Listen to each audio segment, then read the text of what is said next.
He carried a dead woman's ring in his pocket for 5 years. Now she was standing 20 feet above him, covered in flour, laughing at something one of the children said.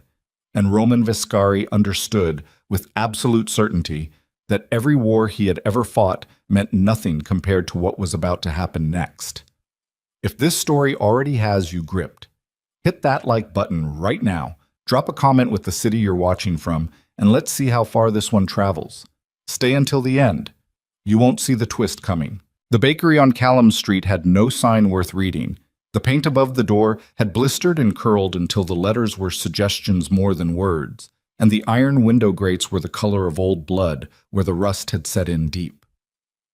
Roman Viscari stood on the sidewalk in front of it at 11 in the morning with his collar up and his hands in his coat pockets and felt absolutely nothing, which was how he felt about most things anymore. "This is the place?" he said. Marco, standing to his left, checked his phone. "Mrs. Elnabosh, 73. Runs it herself. She's 4 months behind." 4 months. Roman looked at the door. "Why are we here personally for 4 months?" Marco said nothing, which was the correct answer. They were there personally because Roman had needed to get out of the car and walk somewhere that wasn't the office or the penthouse or one of the 3 safe houses he rotated between when the paranoia got loud enough to hear. They were there because he had woken up at 3 in the morning again with the particular silence that had no name, the one that had lived in his chest since Lyra. They were there because his consigliere, Adrian Kroll, had politely suggested that Roman was becoming difficult to work with, and that perhaps some field visits would help him recalibrate, and Roman had agreed with just enough self-awareness to know that Adrian was managing him, which he hated, and had gone anyway. He pushed the door open. The smell hit him before anything else. Warm bread and something with cinnamon, and underneath that the particular sweetness of fruit preserves cooking down. It was the kind of smell that made people remember things they hadn't thought about in years. Roman didn't let it do that to him. He had spent a long time learning not to let smells and sounds do that. The woman behind the counter was small and bent at the shoulder, white-haired, with the careful movements of someone whose hands hurt, but who refused to acknowledge it. She looked at Roman and at Marco and at the 2 men who had followed them inside and did not change her expression in any detectable way. "Mr. Vescari," she said. Her voice was steady. Most people's voices weren't when they said his name. "Mrs. Bosch." Roman rested his hands on the glass case. Inside, the pastries were arranged with precision, not the careless stacking of a place that didn't care, but the deliberate order of someone who took pride in small things. "You know why I'm here?" "I have the first installment." She reached under the counter and produced a manila envelope. "I'll have the rest by the end of the month. My supplier raised prices. It's been a difficult season." Roman picked up the envelope. He didn't open it. He was watching her face, which was the face of someone who had been frightened many times and had arrived, somewhere in the middle of her life, at a place beyond it. Not brave, exactly. Just worn through to something quieter on the other side of fear. "What's above the bakery?" he said. A pause. Barely a pause, a half a second, maybe less. But Roman caught it because catching pauses was one of the things he did. "My apartment," she said. "I live upstairs." "Just you?" "Just me." Roman nodded slowly. He put the envelope in his coat pocket. He looked around the bakery, at the old photographs on the walls, at the wooden chairs that didn't match, at the single round table near the window where a coffee cup sat with a thin skin of milk cooling on the surface. 2 coffee cups, he noticed, one near the chair, one on the counter. He would have let it go. That was the thing he thought about later. He would have let it go and walked out and never come back except to send a collector. He was already turning toward the door. Then he heard it. Laughter from above. 2 voices, both children, overlapping. Not the polite laughter of children who know adults are nearby and are moderating themselves, but the full, wild laughter of children who feel completely safe. And beneath it, a woman's voice saying something he couldn't make out, and then laughing too. And the sound of it moved through Roman's chest like something with a physical edge. He stopped walking. He stood very still. Marco said, "Boss?" Roman held up one hand without turning around. He was listening to the voice the way a man listens to something that might be a hallucination. with the particular suspended attention of someone who is afraid to confirm what he already knows. It had been 5 years. Voices changed in 5 years. Voices blurred and faded, and the mind rebuilt them out of grief into shapes that weren't accurate anymore. But that laugh was accurate. He moved through the door at the back of the counter before Mrs. Bosch could stop him. She said his name, said it with a sharpness that surprised him, an authority that didn't belong in the voice of an old woman behind a pastry case. And he ignored her, took the narrow stairs 2 at a time, Marco scrambling behind him. The apartment door at the top was unlocked. He pushed it open and stood in the doorway, and what he saw rearranged something fundamental in the architecture of his understanding of the last 5 years. Lyra Ashcroft was standing at a kitchen table with her back to him, flour on her forearms to the elbow and dusted across the dark fabric of her shirt, and she was leaning over 2 children who were seated at the table doing something with dough that had gone considerably off course and become more of a small catastrophe than a baking project. The children were laughing. She was laughing. One of the children, a boy, Roman registered without knowing how he registered it, looked up at him first, and the laughter stopped. The boy had gray eyes, not dark brown, not hazel, not anything that required a second look. Gray, unmistakably, the particular pale gray that Roman had seen in photographs of himself as a child, that he saw in the mirror every morning. The girl looked up next. Same eyes. Lyra turned around. For a moment nobody spoke, nobody moved. The only sound in the apartment was the hiss of something on the stove and the distant noise of the street below and Roman's own pulse, which had become very loud and very slow. Lyra's face did several things in very rapid succession. It went through shock and then through something that wasn't quite relief, and then landed, hard and final, on something that Roman recognized as the particular terror of someone who has been running for a very long time and has just heard the footsteps catch up. "Roman," she said. Her voice was different, lower. The 5 years were in it. "Lyra," he said. He had imagined this moment, had imagined it thousands of times, in the particular obsessive way that grief manufactures and remakes scenarios. And in every version of it, he had known what he would say. He had rehearsed whole speeches. He had found her and lost her in his head so many times that the emotional vocabulary of the reunion had been worn smooth from overuse. Standing in the doorway of that flour-covered kitchen, looking at her face and at the 2 gray-eyed children, he had nothing. She grabbed both children by the hand. "Don't," he said. She ran. Not toward him, away from the table, away from the kitchen, through a door at the far side of the apartment. He heard her feet on the stairs, going up, not down, which meant the roof, and he was moving before the thought finished forming, across the kitchen with Marco right behind him, through the door and up the narrow stairs, wooden, old, groaning under his weight. And he hit the roof door with his shoulder and burst out into the cold gray morning. She was already at the far edge of the roof, both children pressed against her, one on each side. She had a bag. When had she grabbed a bag?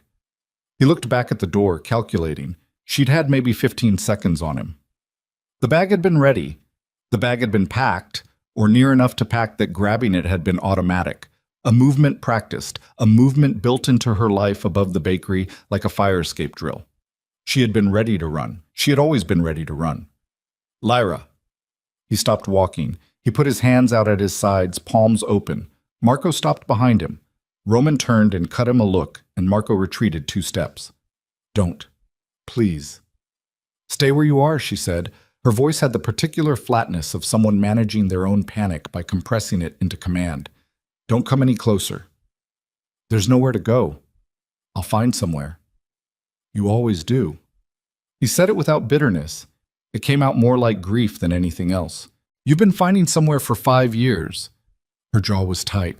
She was looking at him the way you look at a man whose intentions you cannot trust and whose power you cannot overcome, calculating, controlled, already 3 moves ahead. This was something new in her. The Lyra he had known had not looked at him that way. The Lyra he had known had looked at him the way people look at something they want badly and are afraid to damage. She had been soft in ways she tried to hide, and he had loved the softness and the hiding both. This woman was not soft. This woman had built something hard over the last 5 years, layer by layer, and he was looking at the exterior of it now, and understanding slowly what it meant that she had built it. "The children," he said. He kept his voice very even. He needed to keep his voice even. "Are they mine?" A pause. "Don't," she said. "It's a yes or no question." "Nothing about this is a yes or no question." "Their eyes," he said. She looked at him for a long moment.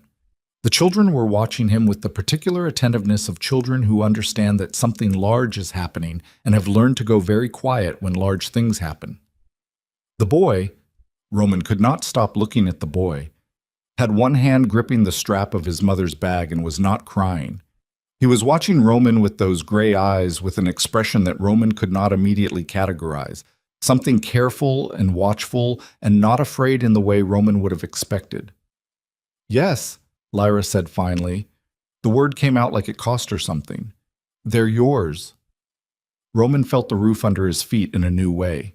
He felt the cold air in his lungs in a new way. He felt 5 years rearranging themselves around a new center of gravity. Everything that had meant something, meaning something different now. Every decision made in isolation recontextualized by the existence of two gray-eyed 5-year-olds standing on a rooftop above Callum Street. "What are their names?" he said. Her expression shifted. She hadn't expected him to ask that.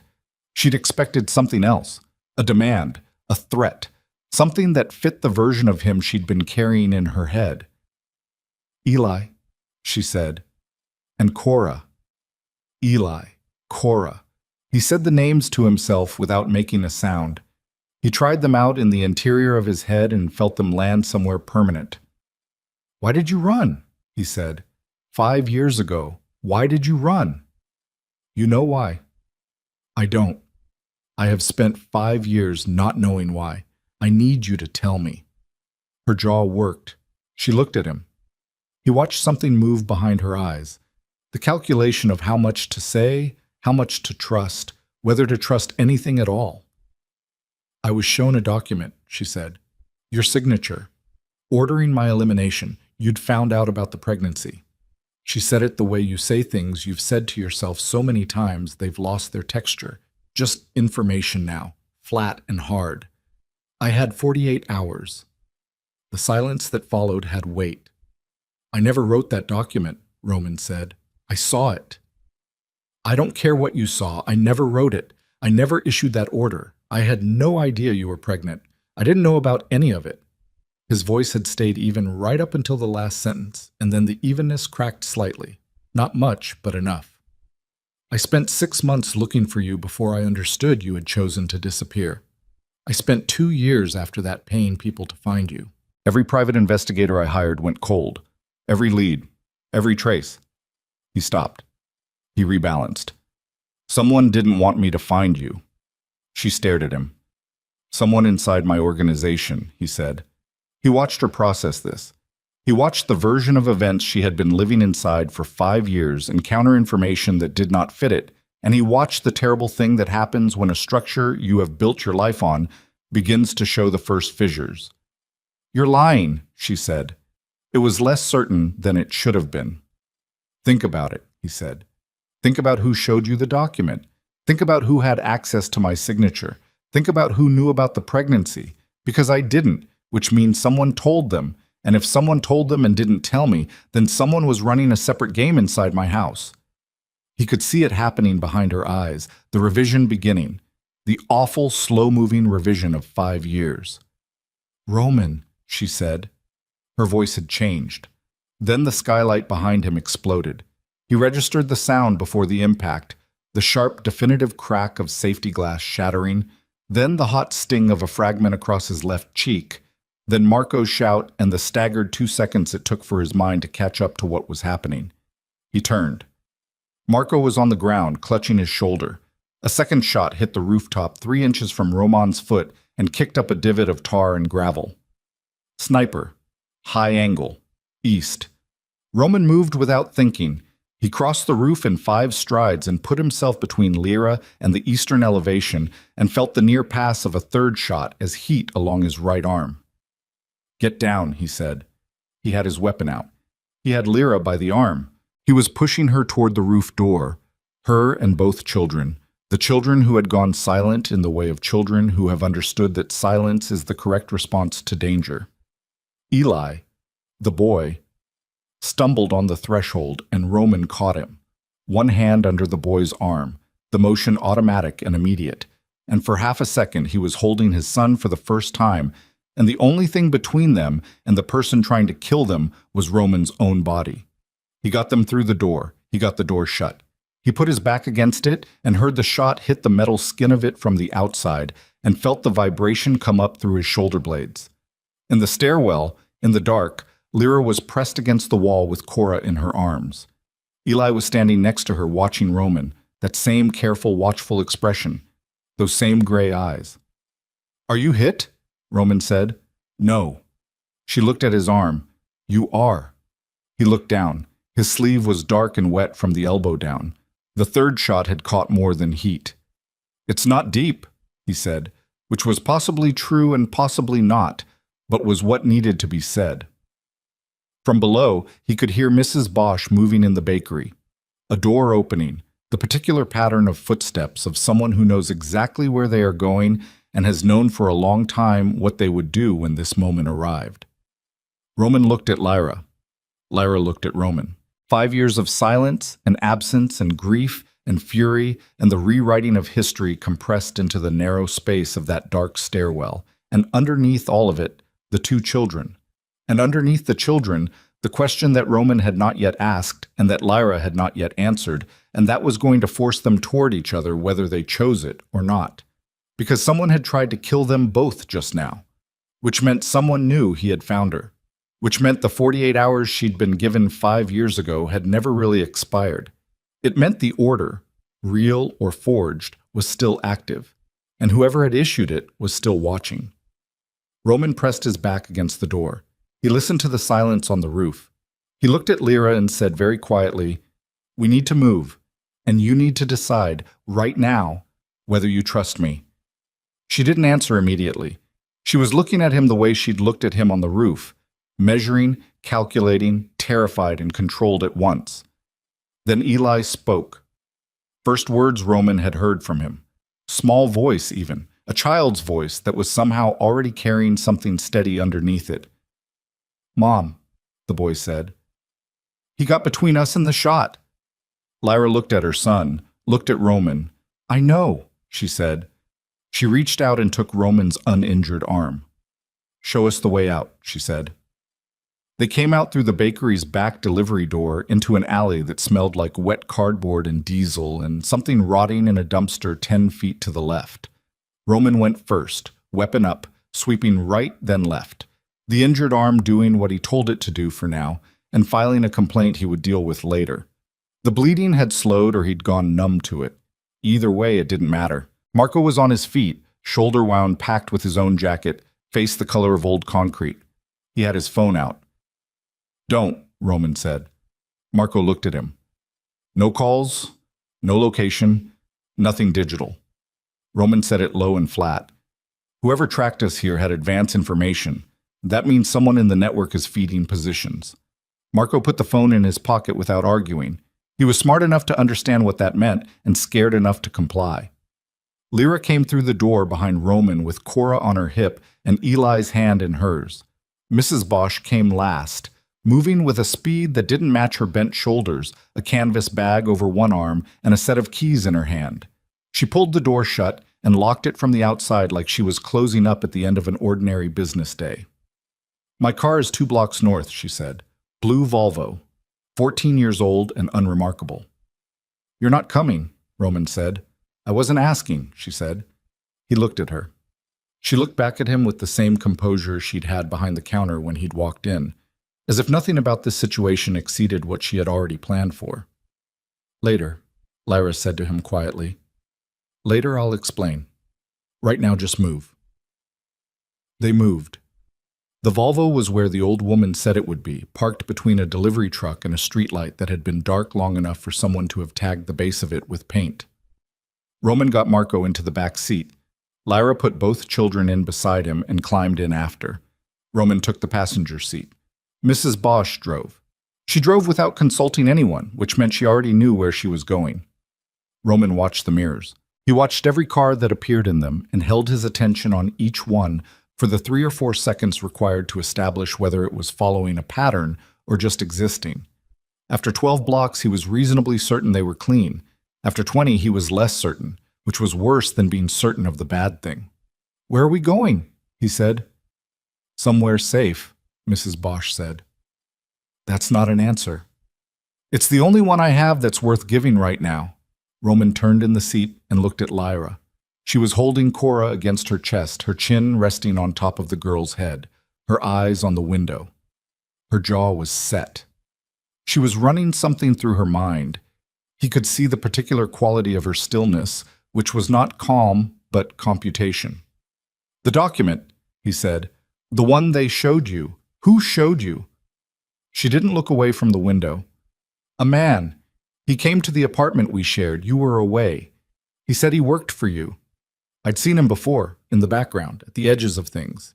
He had your letterhead, your signature." "Did he give a name?" "Doyle. He said his name was Doyle." Roman filed that. "What did he look like?" "Thin, late 40s, something wrong with his left eye. It didn't track quite right, like it was glass or close to glass." Roman said nothing for a moment. He turned back to face the windshield. Marco, from the back seat, very quietly. "Boss?" Roman said, "I know." "Who is it?" Lyra said. "A man named Doyle worked directly for Adrian for 3 years," Roman said. "He was Adrian's personal logistics coordinator. He died in a car accident 14 months ago." He paused. "Or was reported to have died." The silence in the car had a texture. "Who's Adrian?" Lyra said. "My consigliere. The man who has managed my organization since my father died." Roman watched the road. "The man who suggested I come on a collection run this morning to, quote, recalibrate, unquote." Lyra turned from the window and looked at him fully for the first time since the stairwell. He didn't look away. "He knew you'd find me," she said. "He knew I'd come to this neighborhood. He's been watching me. For how long, I don't know." Roman's voice was even, but his right hand had closed on his knee with enough pressure that the knuckles had gone pale. "I need to make some calls that I can't make on any device Adrian's network has touched. I need to get to a clean line." "I have one," Mrs. Bosch said from the front. "At the house."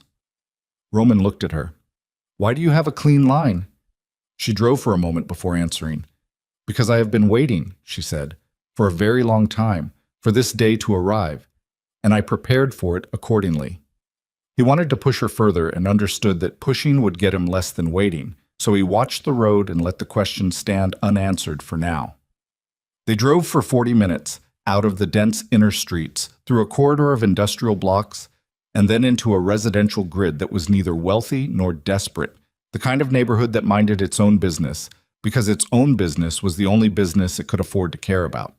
The house Mrs. Bosch stopped at was narrow and deep, set back from the street behind a fence overgrown enough to provide cover without looking deliberately concealed. The driveway gate was rusted in a way that was cosmetic. Roman noticed the hinges were new. Inside the house it was warm and spare, everything functional, nothing decorative except for a row of framed photographs on the hallway wall that Roman moved past too quickly to examine. Mrs. Bosch took the children to a back room, a room that had toys in it, he noticed, as the door swung open, toys and 2 small beds with clean sheets, and Lyra went with them. Roman stood in the kitchen with Marco and waited. Marco's shoulder had stopped bleeding. The wound needed more than a jacket and pressure, but it would hold. "Talk," Marco said. "Adrian organized this," Roman said. "He sent us to that bakery knowing I'd hear something or see something that would lead me to her. He's been sitting on her location and waiting for the right moment to use it." "Use it how?" "I don't know yet." Roman pulled out his phone, turned it off completely, removed the battery. "But the sniper wasn't waiting for me to find her and walk out. The sniper fired while we were on the roof together. He wanted both of us." "Both of you," Marco said slowly. "Or all 4 of us." Marco sat down in one of the kitchen chairs.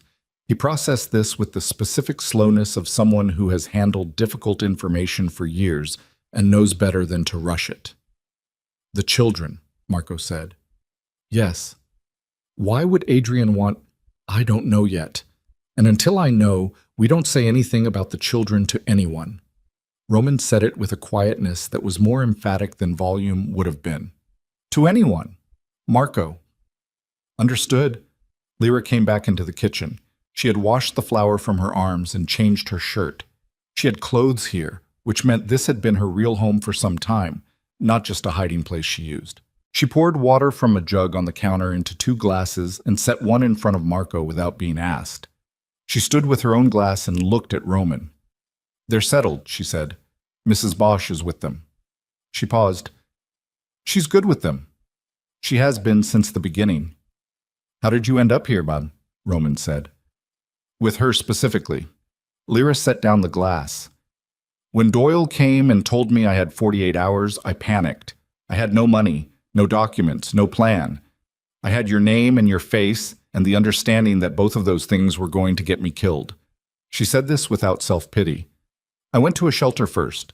They connected me to a legal aid organization. One of the women there knew Elna." She glanced toward the hallway. She said there was an old woman who sometimes helped people disappear quietly, that she was discreet and didn't ask questions and didn't have a phone she used for anything traceable. "She didn't ask questions," Roman said. "She asked one. She asked if the man I was running from was the kind of man who hurt people who didn't deserve it." Lyra looked at him steadily. "I said I didn't know. She said that was the most honest answer she'd heard in years, and she gave me the room above the bakery." The back door opened, and Mrs. Bosch came in. She went to the kitchen counter, opened a drawer, and removed a phone. An older model, a brick of a thing with no internet capability, the kind used specifically because it was below the threshold of systems that monitored network traffic. She handed it to Roman. "The numbers you need," she said, "are already in it." Roman turned the phone over in his hands. He looked at her. "Who are you?" he said. "Actually." She met his gaze with the composure of someone who has answered this question in her own head many thousands of times and arrived at a version of it she can live with. "My name is Elna Bosch," she said. 32 years ago, before you were old enough to understand what your father was, I was your mother's closest friend." She said it the same way she said everything, simply, without performance. "When your mother died, I made her a promise. I didn't know what form keeping it would take. I didn't know it would take this form." She glanced at the hallway. "I'm glad it did." Roman stood very still. "You knew my mother," he said. "I loved your mother," she said. "There's a difference." He didn't have a response to that. He turned away and looked at the phone and began to think about who to call and in what order, and how much of what he'd learned in the last 2 hours could be verified without exposing Lyra's location to any channel Adrian might monitor. Lyra was watching him. "You said every investigator you hired went cold," she said. "Every lead. Every one. How many people knew you were looking?" "My whole inner circle."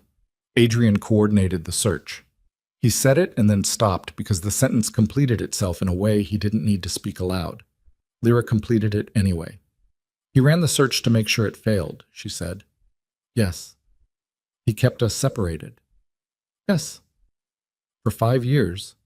The flatness had left her voice.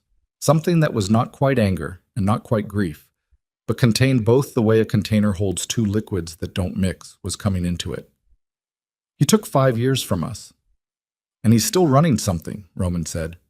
"The timing of today isn't coincidence.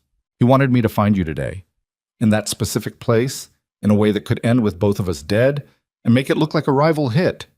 If the sniper had connected, my organization passes to Adrian in the transition. He consolidates. Whatever he's been building toward, he accelerates." "But why now?" Marco said. 5 years of patience, and now—" "The twins turned 6 in 2 weeks, Lyra said. Her voice had gone very quiet. Both men looked at her. "I don't know how it works," she said. "I don't know all of it. But 8 months ago I started receiving notices. Legal documents, medical requests. Someone was trying to establish genetic information about the children through institutions. Their pediatrician's office was contacted. The school records were queried." She set down the glass. "I pulled them out of school. I started keeping them closer. I thought it was about you. I thought you'd found us and were building a legal custody case. I didn't know it was something else." Roman said, "What kind of genetic information?"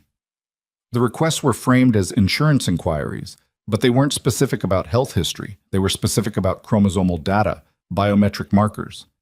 She looked at him. That's not a medical question. That's an identification question. Roman felt something go cold and very clear in the back of his mind. He had not thought about his father's assets in years, not the legitimate ones, and certainly not the others. The ones his father had sequestered in the last 18 months of his life, during a period when Roman had believed the old man was simply becoming paranoid and erratic with age. His father had muttered in his last months about safeguards, about contingencies, about things that couldn't be stolen because they weren't in any place a person could reach. "My father," Roman said slowly. Mrs. Bosch, still standing by the counter, said quietly, "Yes." "What do you know about it?" "I know that your father, in the last year of his life, understood that the people around him were not loyal to him. I know that he was afraid, not for himself, but for what he'd built and for what it could become in the wrong hands. I know that he made a decision about how to protect certain things." She paused. "And I know that he did not tell Adrian." "But Adrian found out," Roman said. "Adrian found out enough to know the children matter, not enough to know why." "And the why," Roman said. It wasn't quite a question. Mrs. Bosch looked at him for a long moment. "Your father encoded access to a sequestered fortune, the final, hidden consolidation of everything he pulled back from the organization before his death, through biometric data. Genetic markers specific to his bloodline. It was intended for you, but when he died and the transition was difficult and you were barely holding the organization together, the access protocols remained dormant." She said this very carefully, as if she had held the information a long time and was measuring each word as she released it. "The children carry his genetic line, both of them. They are the secondary keys.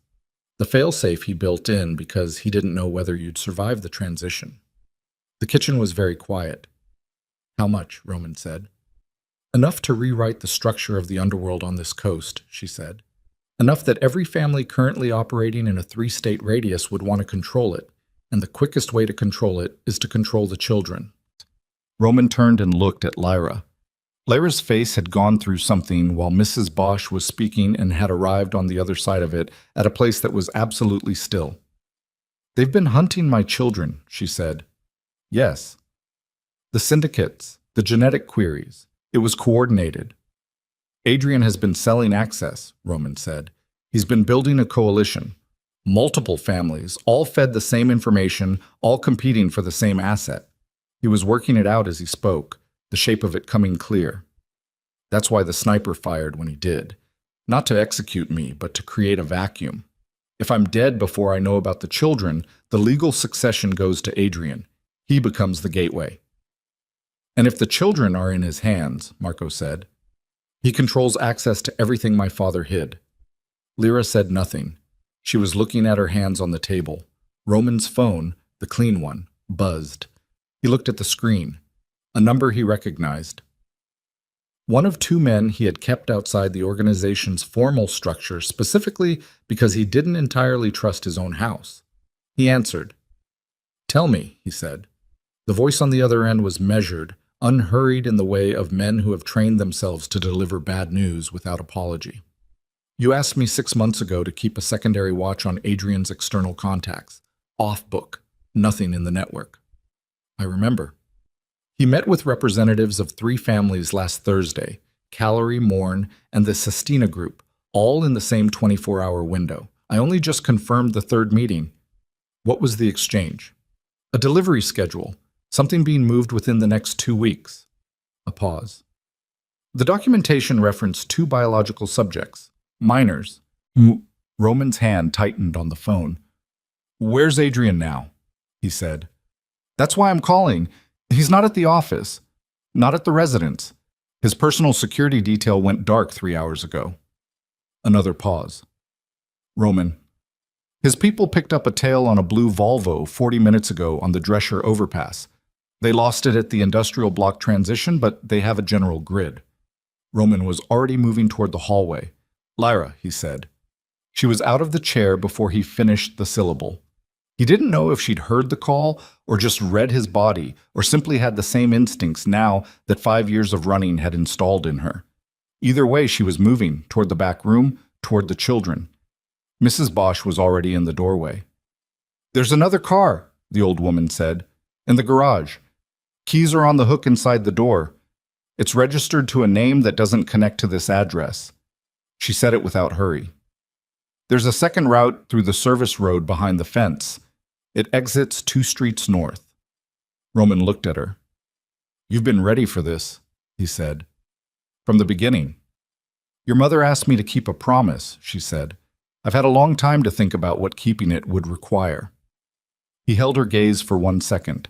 Then Cora appeared in the hallway door in her socks and a sweater, rubbing one eye with her fist, half awake, blinking at the light and at the adults and at Roman in particular with a frank, uncomplicated curiosity that tore something open in the middle of his chest. "Are we going somewhere again?" she said. Lyra came from behind and scooped her up, and the motion was so fluid, so ingrained, that it was clearly one they'd done 1,000 times in the dark. Middle of the night, pack the bag, pick up the child, move. Roman watched his daughter being carried and heard his son's footsteps coming down the hall behind her and thought about 5 years and thought about Adrian and thought about his father's voice saying the word safeguard in a room he hadn't understood at the time. He thought about what it meant that Adrian had arranged this morning, that he'd sent Roman to that street, that he'd had a sniper positioned and ready. It meant Adrian had not been certain the sniper would succeed. It meant Adrian had prepared for the alternate outcome. It meant somewhere, right now, Adrian Kroll was not running. He was waiting. He had a secondary plan, had always had a secondary plan. And the secondary plan was already in motion, and Roman was moving through it without yet being able to see its edges. He took the keys from the hook inside the garage door. He looked at the second car. Older, anonymous, the right kind of invisible. Eli was standing beside him. The boy had gotten his shoes on by himself in the dark. He had his mother's bag over one shoulder, too large for him, the strap across his chest. He was looking at Roman with those gray eyes that were Roman's own eyes, in a face that was not Roman's face. And he said nothing, just waited, prepared, already understanding at 5 years old that waiting with readiness was sometimes the only thing available. Roman reached down and took the bag off the boy's shoulder. "I've got it," he said. Eli looked at him for a moment. "Okay," the boy said. They got in the car. The garage door opened onto the service road, and the service road was dark and empty, and Roman drove north without lights for the first 100 yards. And when he turned onto the street, he turned away from the direction Adrian's people had last tracked the Volvo and drove at exactly the speed limit, because the speed limit was invisible and speed was not. Lyra was in the passenger seat. The children were in the back with Marco. Nobody spoke for 6 blocks. Then Lyra said, very quietly, so only Roman could hear, "Where are we going?" "Somewhere Adrian doesn't know about," Roman said. "Somewhere I've never told anyone about." She looked at him. "Does that place exist?" "I built it 2 years ago," he said, "when I started to understand that the walls inside my own house weren't solid." He kept his eyes on the road. "I didn't know what I was building it for. I thought it was paranoia." "It wasn't paranoia," she said. "No," he said. "It wasn't." They drove. The city thinned around them, the dense blocks giving way to wider streets, and then to the kind of infrastructure that exists between things, warehouses and rail sidings, and the backs of businesses that face other streets. The sky had gone the color of dirty pewter, and the first edge of evening was beginning to sharpen the light. In the back seat, Cora had fallen asleep against Marco's uninjured arm, her mouth slightly open, entirely trusting in the boneless way of small children. Eli was awake, watching the passing city through the window with an attention that was too old for his face. Roman's phone, the clean one, buzzed again. He looked at the screen. Unknown number, local prefix. He answered, a voice he recognized immediately, even though he had not heard it in years, even though the last time he'd heard it had been at a hospital bedside while machines made sounds and a man's breathing was audible in the pauses between sentences. The voice of a man who was supposed to be dead. "Roman," the voice said, "it's time you understood what your father actually built, and why Adrian Kroll has been willing to wait a decade to destroy it." Roman's hands were steady on the wheel. His voice, when it came, was steady too. "You have 30 seconds, he said, before I hang up and assume this is a trap." "Then listen fast," the voice said, "because the trap isn't on this phone. The trap is the child Adrian already has." Roman hit the brake. The car stopped in the middle of an empty block. In the back seat, Marco had gone rigid. Lyra had turned fully to face Roman, reading his face, and what she read there made the color leave hers. "Which child?" Roman said. But even as the words came out, he was already turning, already looking into the back seat, already counting, and the count came up wrong.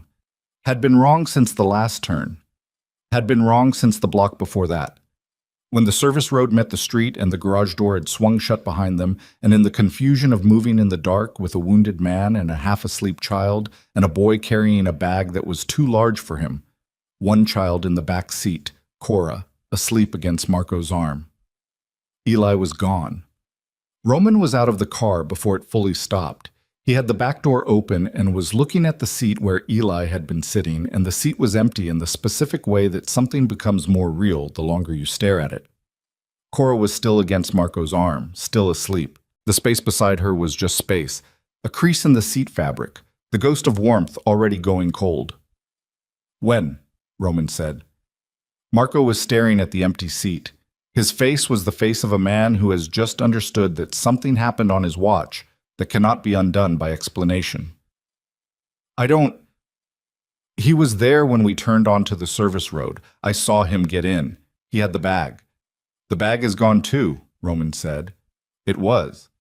He checked the footwell, the seat, under the seat, nothing. Lyra had come around the car. She was standing behind Roman, and he could hear her breathing.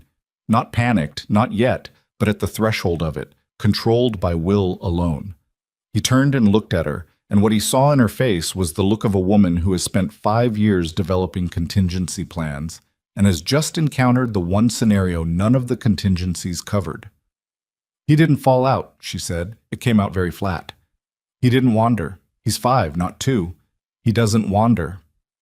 "Someone took him at the garage," Roman said, "in the transition. The door came down behind us and there was a window. 10, 15 seconds where nobody had eyes on everyone." "I had him," Lyra said. "I had his hand until I got in the car."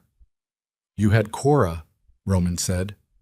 Gently, because it was true and it wasn't blame, and he needed her to hear the difference.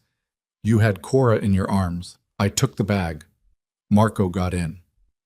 "The door," Marco said quietly. "Someone was on the other side of the garage door." Roman looked at him. "They'd already breached the service road," Marco said, "before we came out. They were staged and waiting, and they took him in the dark during the transition." He stopped. "It was coordinated. This whole day was coordinated. The roof, the sniper, the car chase, the safe house. None of it was improvised. It was a funnel."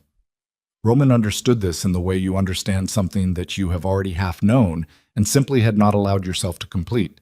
Adrian had not sent him to Callum Street this morning to have him killed. Or not primarily.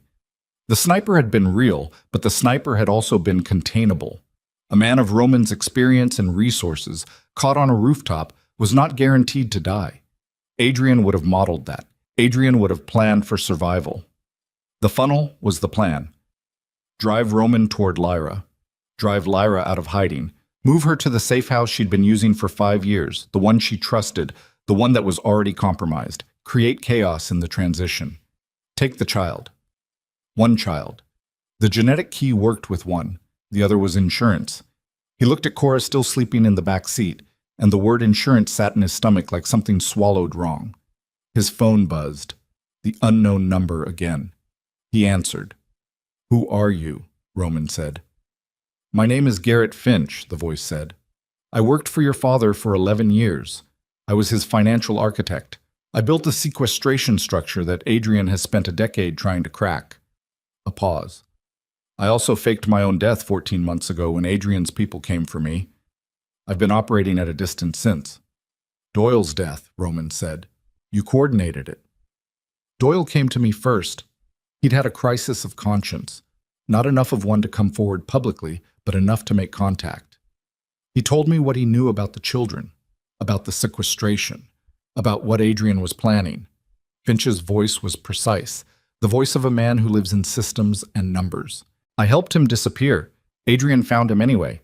The car accident was real, in the sense that a car was involved. So Adrian knows the children are the key. He's known for 8 months. The genetic queries were his. He's been trying to confirm which child carries the primary marker and which carries the secondary. Your father encoded it so that one child holds the access sequence and the other holds the confirmation protocol. Without both, the sequence is incomplete. He needs both of them, Roman said. He needs both of them simultaneously. One alone is useless. A pause that was almost too carefully placed, which means taking Eli was not the endgame. It was leverage. He wants you to bring him Cora. Roman turned away from the car. He walked 3 steps down the empty block and stopped with his back to everyone and stood very still for approximately 4 seconds, and then he turned back around. "Where is Eli?" he said. "I don't know the precise location, but I know Adrian's infrastructure in this city. I know where he stages operations of this sensitivity." Finch paused. "There's an industrial facility on the east waterfront. Decommissioned steel processing owned through 4 layers of shell companies, the last of which traces to a holding entity your father set up in 2009, and Adrian inherited operational control of without, I believe, understanding he'd inherited it. I used it as a documentation cache. Adrian repurposed it 18 months ago. Send me the address." "I'm sending it to the phone you're using now, but Roman..." A beat. "You need to understand something before you go in there. Adrian has had 24 hours to prepare that facility. He has the Calorie and Morn representatives on site as witnesses. This was designed to be a transfer event, a demonstration to the other families of his control. You going in with force will accelerate his timeline, not interrupt it." "I'm going in with force," Roman said. "I know," Finch said. "I'm going in with you." Roman said nothing for a moment. "Why?" he said. "Because I spent 11 years building something your father intended to be the foundation of a different kind of future. Something legitimate. Something clean. And I watched Adrian corrupt every piece of it he could reach.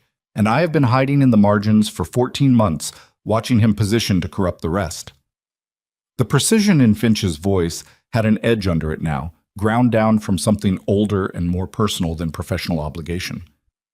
"Your father trusted me. The least I can do is make sure what he built ends up in the right hands." Roman ended the call.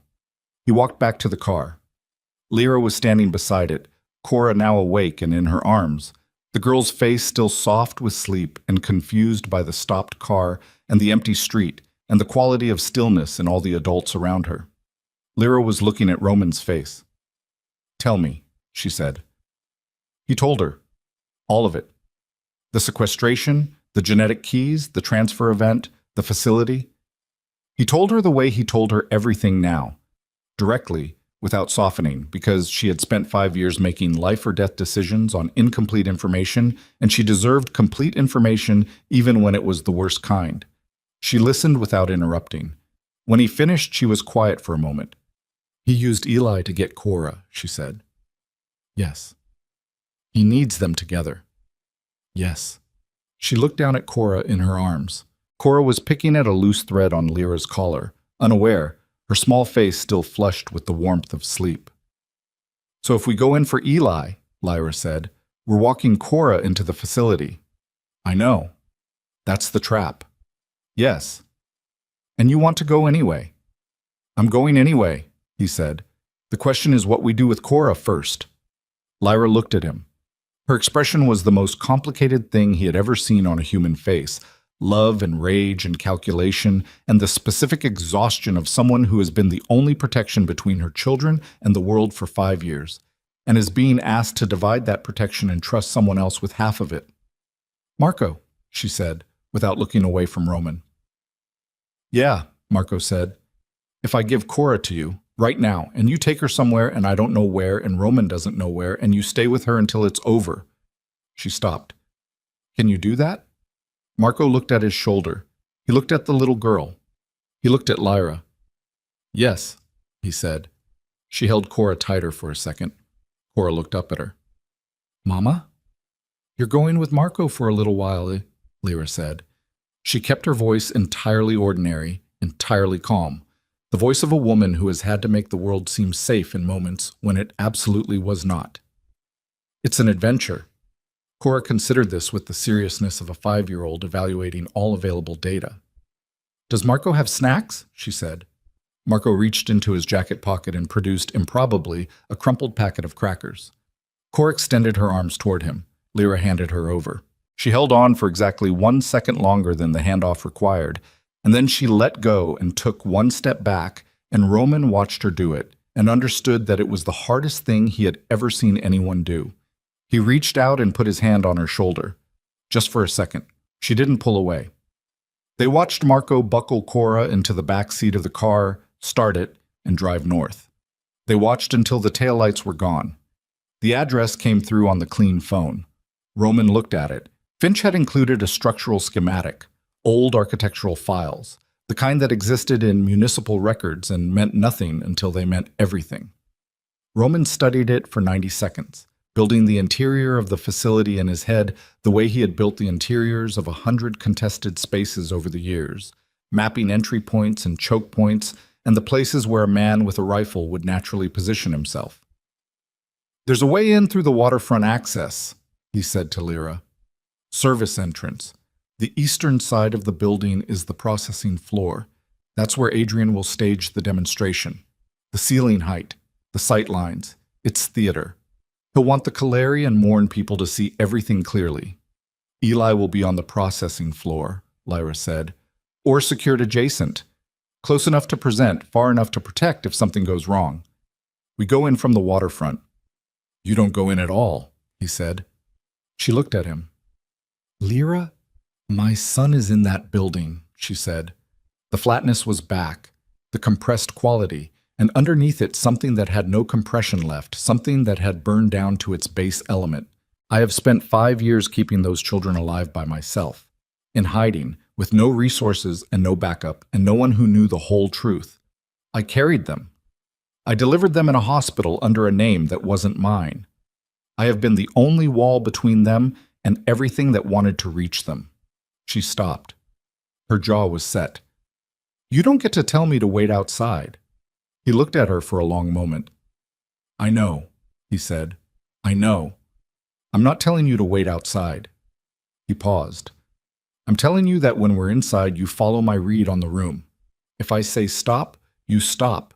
If I say down, you go down immediately without asking why. Can you do that?"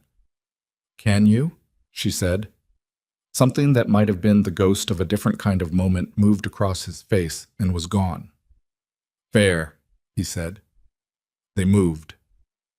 The waterfront was 20 minutes on foot through the industrial corridor, which was the right kind of movement. No car, no digital trace, no traffic camera pattern to establish.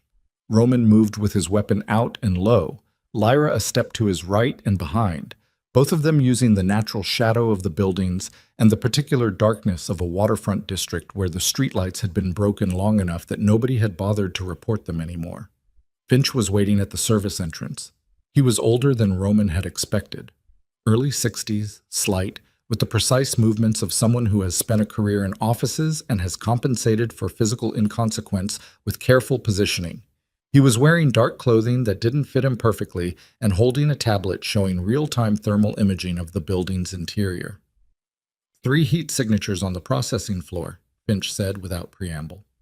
1 small. That's your son. He's stationary, center floor. He's been stationary for 40 minutes, which suggests restraint but not distress. He showed Roman the tablet.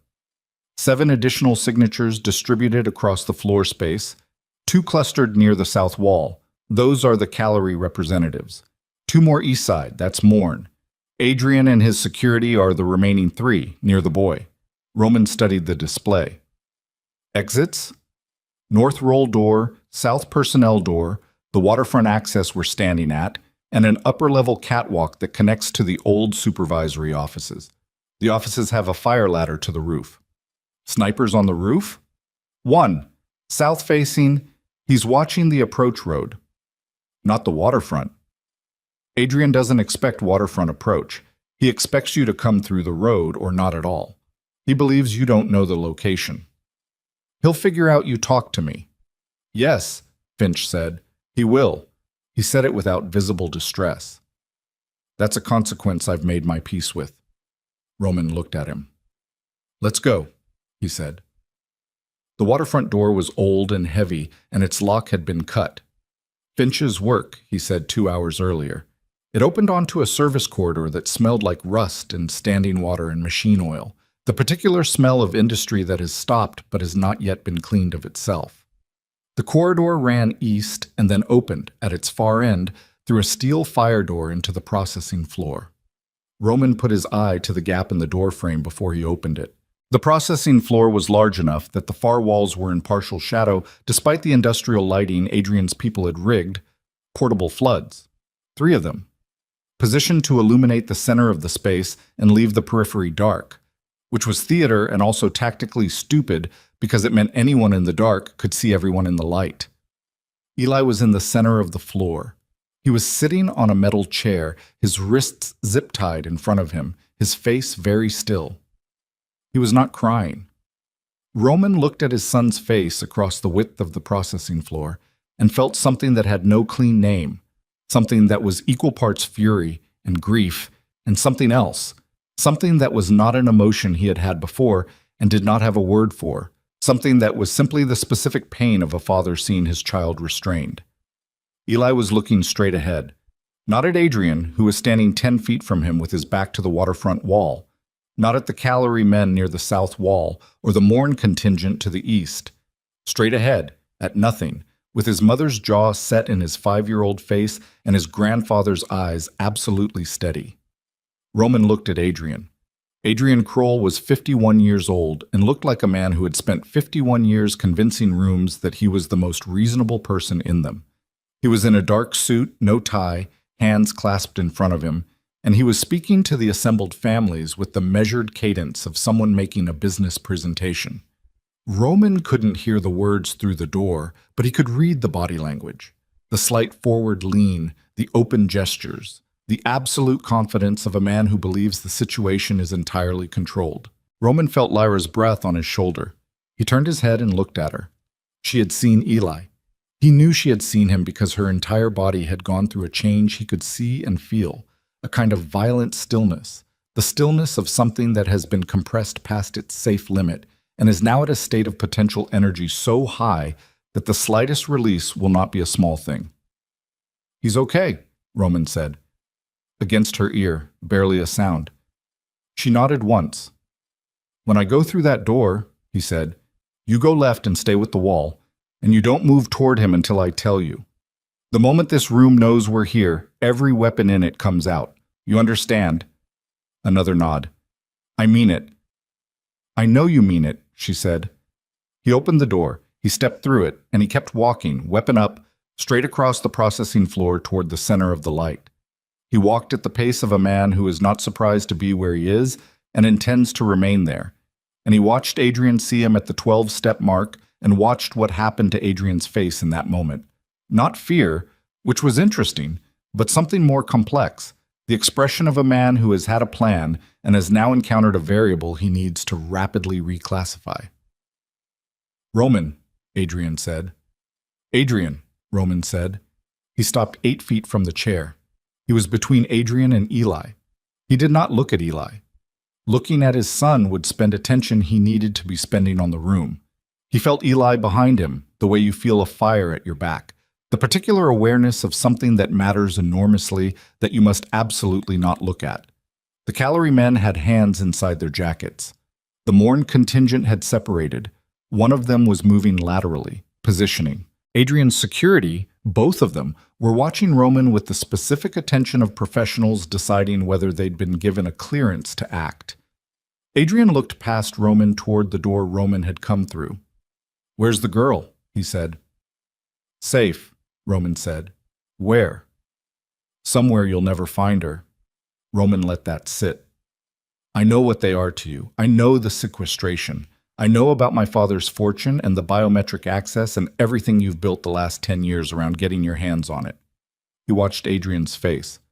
"I also know that without both children present and cooperative, you have nothing. So you have a restrained 5-year-old boy, and a room full of witnesses and a plan that just became significantly more complicated.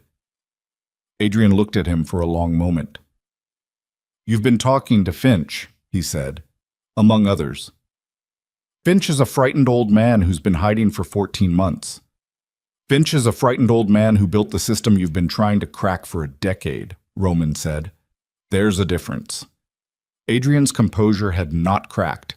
This was the thing about Adrian that Roman had always respected and now recognized as what it actually was. Not steadiness, but the practiced absence of any interior life that could be read. Adrian had spent 30 years building a face that showed exactly what he chose and nothing else. "You can't take the boy and walk out of here," Adrian said. "You're in a room with 9 armed men." "I've been in rooms with 9 armed men before." "Not with a child in the center of them." This was true. Roman felt the truth of it. He stood very still and let the full shape of the situation come clear. The sight lines, the positions, the particular geometry of armed men in a large room with a child at the center, which was a geometry designed specifically to prevent the kind of action that Roman's instincts were pointing him toward. "Let me offer you something different," Adrian said. He stepped forward slightly. "Tell me where Cora is. Let the transfer proceed. Your son goes home with you tonight, unharmed, with everything you need to rebuild the organization on the foundation your father actually built." He spread his hands. "You get your family. I get the access. The families get paid. Everybody lives." "Except my father," Roman said. Adrian didn't blink. "My father didn't die of a heart attack," Roman said. He said it without heat. He had suspected this for years and had not spoken it aloud until now, and speaking it aloud in this room, in front of witnesses, was a deliberate act. "You killed him." The room was very quiet. "He was going to dissolve everything," Adrian said. And here, for the first and only time, something came into his voice that was not the presentation voice, not the boardroom voice, something older and raw. He was going to take everything we'd built, everything we'd bled for, and hand it to lawyers and walk away. For what? For legitimacy? For a clean name? His jaw had tightened. He didn't have the right to make that choice alone. "It was his empire," Roman said. "It was our empire. I built it with him. I was there from the first corner we took, the first judge we paid, the first family we displaced. He didn't build it by himself, and he didn't have the right to destroy it by himself." Adrian stopped. He recomposed. "I made a decision, I stand by it, and I built something with the years that followed that your father, whatever his intentions, never could have built." Roman was quiet. "You murdered my father," he said. "And then you ran his empire in his name, and you spent 10 years positioning to steal the one thing he managed to hide from you." He paused. "And you used me to do it. You used my name and my reputation and every war I fought, thinking I was building something for a family I didn't know I had. Every brutal thing I did in the last 5 years, I did under your direction, and it built your position, not mine." The room was listening. The Calorie men, the Morn contingent, they were listening. "You want to walk out of here with the boy," Adrian said, and the business voice was back, deliberate, the emotion sealed back under the surface. "The girl is the price of that. Make your choice, Roman. You're not leaving with both." Roman said nothing for a moment. Then behind him, Eli's voice. Small, even, the same steadiness that had been there on the rooftop. "Dad," Eli said. Roman had not been called that before. Not once. Not by either of them. He felt the word in the back of his sternum like a struck note. He turned around and looked at his son, and Eli was looking at him, zip-tied hands in his lap, face calm in the way of someone who has decided that calm is the only thing left that belongs entirely to them. "There's a woman behind you on the catwalk," Eli said. "She's been there since before you came in." Roman spun. The catwalk above the processing floor, visible in the upper shadows. A figure. Female. Moving not toward the center of the floor, but toward the supervisory office access at the far end. And something about the movement, the angle, the unhurried purpose of it, made the back of Roman's neck contract. He looked at Adrian. Adrian was looking at the catwalk. And for the first time tonight, for the first real time, Adrian's composure had a crack in it, something uncertain, something that was almost, not quite but almost, alarm. "Who is that?" Roman said. "That," said a voice from the south personnel door, which had opened without anyone in the room apparently noticing, "is a problem none of us planned for." Finch walked in through the south door. He held the tablet at his side. He looked at the catwalk. "She's been in the building for 6 hours," he said. He looked at Roman with an expression that was entirely outside the parameters of what Roman had expected from him. An expression of someone delivering news that is both worse and more complicated than anything previously disclosed. "She was here before Adrian's people arrived." The figure on the catwalk had reached the supervisory office door and opened it. She paused in the doorway. She looked down at the processing floor, at Adrian, at Roman, at Eli in the chair at the center of everything. And then she looked directly at Roman, and he recognized her face. He had not seen it in 11 years. He had believed, with the certainty of a funeral and a gravestone and a death certificate signed by 2 doctors, that he would never see it again. He had built his entire understanding of who he was and why he was it around the fact of her absence. His mother looked down at him from the catwalk with the face of a woman who has been hiding for longer than Roman had been hiding anything, and she said, across the vast open space of the processing floor, in a voice that carried absolutely clearly in the silence, "Adrian, you should have made sure I was dead." Adrian took 1 step backward. It was the first involuntary movement Roman had seen him make.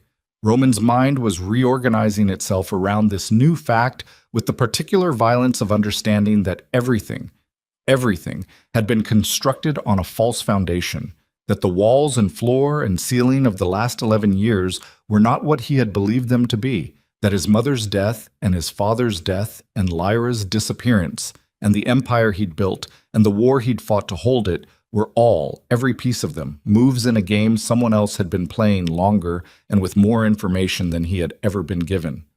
He turned back to Adrian. Adrian's gun was out. It was pointing not at Roman, but at Eli, and every other weapon in the room had come out in the same second, and the geometry of the space had shifted into the one configuration from which there was no clean exit, no acceptable play, no version of the next 10 seconds that Roman could build in his head that ended without catastrophe. Roman stood between his son and the man with the gun and felt, with absolute clarity, that he had run out of moves, except one. He put his own weapon on the floor. He straightened up. He put his hands at his sides and looked at Adrian across the 8 feet of space between them and said, quietly enough that only Adrian could hear, "You want the access. You want the fortune. You want everything my father built." He paused. "I'll give it to you, all of it, tonight. Every account, every code, every structure Finch built. I'll hand you the keys to everything my father ever touched." His voice was even, and he meant every word of it, which was the most dangerous thing about it. "And in exchange, you release my son, you walk away from my family, and you never look in our direction again." Adrian studied him. "You'd give up the empire," Adrian said. "I'm giving up an empire built on my father's murder and my consigliere's betrayal and 5 years of not knowing I had children," Roman said. "Yes," without hesitation. A long pause. "And if I say no," Adrian said, "then we find out," Roman said quietly, "what my mother has been planning for 11 years. Adrian glanced up at the catwalk. The supervisory office door was open and empty. His mother was gone. And from somewhere above them, in the dark of the upper structure where the catwalk met the roof access, a sound began. Low, mechanical, the sound of something large and old and deliberately triggered beginning to move. Roman had 3 seconds to understand what was happening before the processing floor's emergency suppression system, dormant for 11 years and evidently serviced by someone who had been waiting for exactly this moment, discharged. The lights went out. In the dark, Roman moved toward his son. The dark was total for exactly 4 seconds. Then the emergency suppression system finished its discharge cycle and the backup lighting kicked in. Red, low, the color of something living and not quite healthy, casting the processing floor in a light that made everyone in it look like they were already bleeding. The suppression had been dry chemical, not water, and the air was thick with it, a fine white particulate that caught the red light and turned the whole floor into something you could barely see across. Roman had covered the 8 feet to Eli's chair in the first 2 seconds of darkness by memory and by the particular animal navigation of someone who does not need his eyes to move toward something that matters. He had the zip tie between Eli's wrists cut with the blade from his ankle before the red lights came up. He had his son by the arm and was pulling him toward the waterfront wall before the coughing started. Eli coughing from the chemical suppression, Roman's hand flat against the boy's back, steering him. "Don't run," Roman said against his ear. "Walk. Fast. Don't run." Running in a room full of blinded, coughing, armed men was how you got shot by someone who fired at movement. Walking fast with your head down was how you got to a wall. They got to the wall. Roman pressed Eli against it and put himself between the boy and the floor and looked back into the red-lit haze. He could make out shapes, men moving, the sound of Adrian's voice issuing commands he couldn't fully hear through the suppression noise and the coughing. A shot fired, somewhere south, and then someone shouted and the shot wasn't answered, which meant it had been a mistake, a nervous finger, not a coordinated response. Lyra materialized out of the haze from the left. She hit the wall beside Roman and grabbed Eli with both hands and made a sound he had never heard from her. Barely a sound, barely a breath. That was simply the sound a person makes when they have gotten their hands on something they thought they might not get their hands on again. Eli pressed into her. His face, over her shoulder, was still that particular controlled stillness, but something in it had released slightly, just around the eyes. "Waterfront door," Roman said. "Someone's between us and it," Lyra said. "I saw him on the way over, left side." Roman looked. Through the chemical haze 10 feet from the waterfront door. A shape. Stationary. Waiting. Adrian's security, the smarter of the two, who had read the room correctly and positioned himself at the only clean exit instead of moving through the chaos. "Give me 10 seconds, Roman said. He went left along the wall, low, using the haze. The suppression was settling but hadn't cleared, and the red backup lights were doing more to create shadows than to reveal anything. He could hear the cavalrymen somewhere south, hear them communicating in the clipped half-sentences of people who are reverting to their own operational language under stress. He could hear the Morn contingent moving, which meant they were separating from the Kaleri people, which meant the coalition Adrian had assembled was already fracturing under pressure, which was the only piece of good news in the room. He came up on Adrian's man from behind and to the right, out of the man's peripheral field. And he didn't use the gun because the gun was loud, and loud was coordinating information for everyone else in the room. He used his arm and the wall and the man's own momentum, and it was ugly and it was brief, and the man went down and stayed down. Roman turned back. Lyra was already moving, Eli's hand in hers staying with the wall. Roman met them at the waterfront door, got it open, pushed them through. The cold air off the water hit like a physical thing after the chemical heat of the processing floor. Eli coughed twice, hard, and Lyra pulled him further from the door, and Roman came through last and pulled the door shut behind him. They were on the waterfront service dock. The water was black and moving, the lights of the far shore making long reflections that broke and reformed in the current. The dock was empty. 50 yards north, the service road met the dock, and beyond that, the industrial corridor they'd come through. Finch was not with them. Roman looked back at the door. "He went up," Lyra said. "When the lights went out, I saw him go toward the catwalk stairs." "My mother," Roman said. "I don't know." He stood for a second in the cold air with water sound and his son's coughing and Lyra's breathing and the muffled, deteriorating chaos inside the building. Voices, movement, the sound of the Kaleri and Morn people losing the shape of the situation they'd come to witness. He had the clean phone. He had his weapon. He had his son. He did not have Adrian. And he understood, with the specific clarity of a man whose instincts have been right enough times to trust, that leaving Adrian inside a building he could exit through multiple routes while Roman ran was not a solution. It was a delay. Adrian had the resources and the infrastructure and the decade of preparation, and the 3 allied families, and what had just happened inside the steel mill was a disruption, not a defeat. Given 48 hours, Adrian would reorganize. Given a week, he would rebuild. Given any runway at all, he would come back at the children from a direction Roman hadn't anticipated, and the next attempt would not be designed to acquire them. The next attempt would be designed to eliminate the complication. "I need you to take him and run," Roman said to Lyra. She looked at him. "North on the service road, there's a parking structure 3 blocks up. Level 2, space 47. There's a car there, key under the left rear wheel well, registered clean. You take it, and you go to Marco and Cora. You don't come back. Roman, I'm not finished. He reached into his inside jacket pocket and removed a folded document. Paper, actual paper, not digital, the kind of thing you carry because some information is too important to trust to a device. He put it in her hand. Those are account numbers and access codes. Finch's work, copied from the original documentation. They don't give access to my father's sequestration. Nothing does without the children, but they give access to operating capital. Enough to relocate, establish, and stay gone for a long time. He paused. If I don't come back. She didn't look at the document. She was looking at him. You've had this on you all day, she said. I had it on me when I walked into the bakery this morning, he said. I carry contingencies. For me? I've been carrying contingencies for you for 5 years. The dock was quiet around them. Eli was looking up at Roman with those steady gray eyes, and Roman made himself not look away from Lyra because this was the conversation that needed to happen, and it needed to happen now while there was still time to have it. I came back for you, he said. The search, every investigator, every lead. It wasn't professional, and it wasn't tactical. I needed you back because nothing I built meant anything without... He stopped. He started again. You disappeared, and I spent 5 years making sure nothing in my life was important enough to hurt me like that again.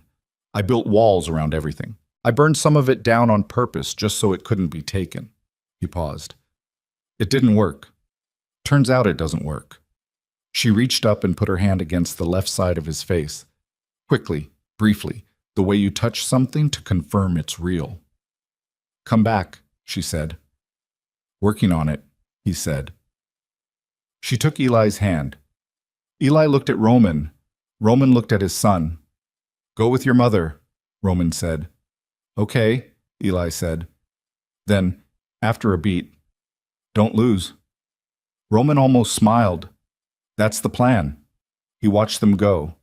North on the dock, Lyra moving fast, Eli matching her stride, neither of them looking back because looking back was a luxury, and Lyra had taught her children to leave without looking back.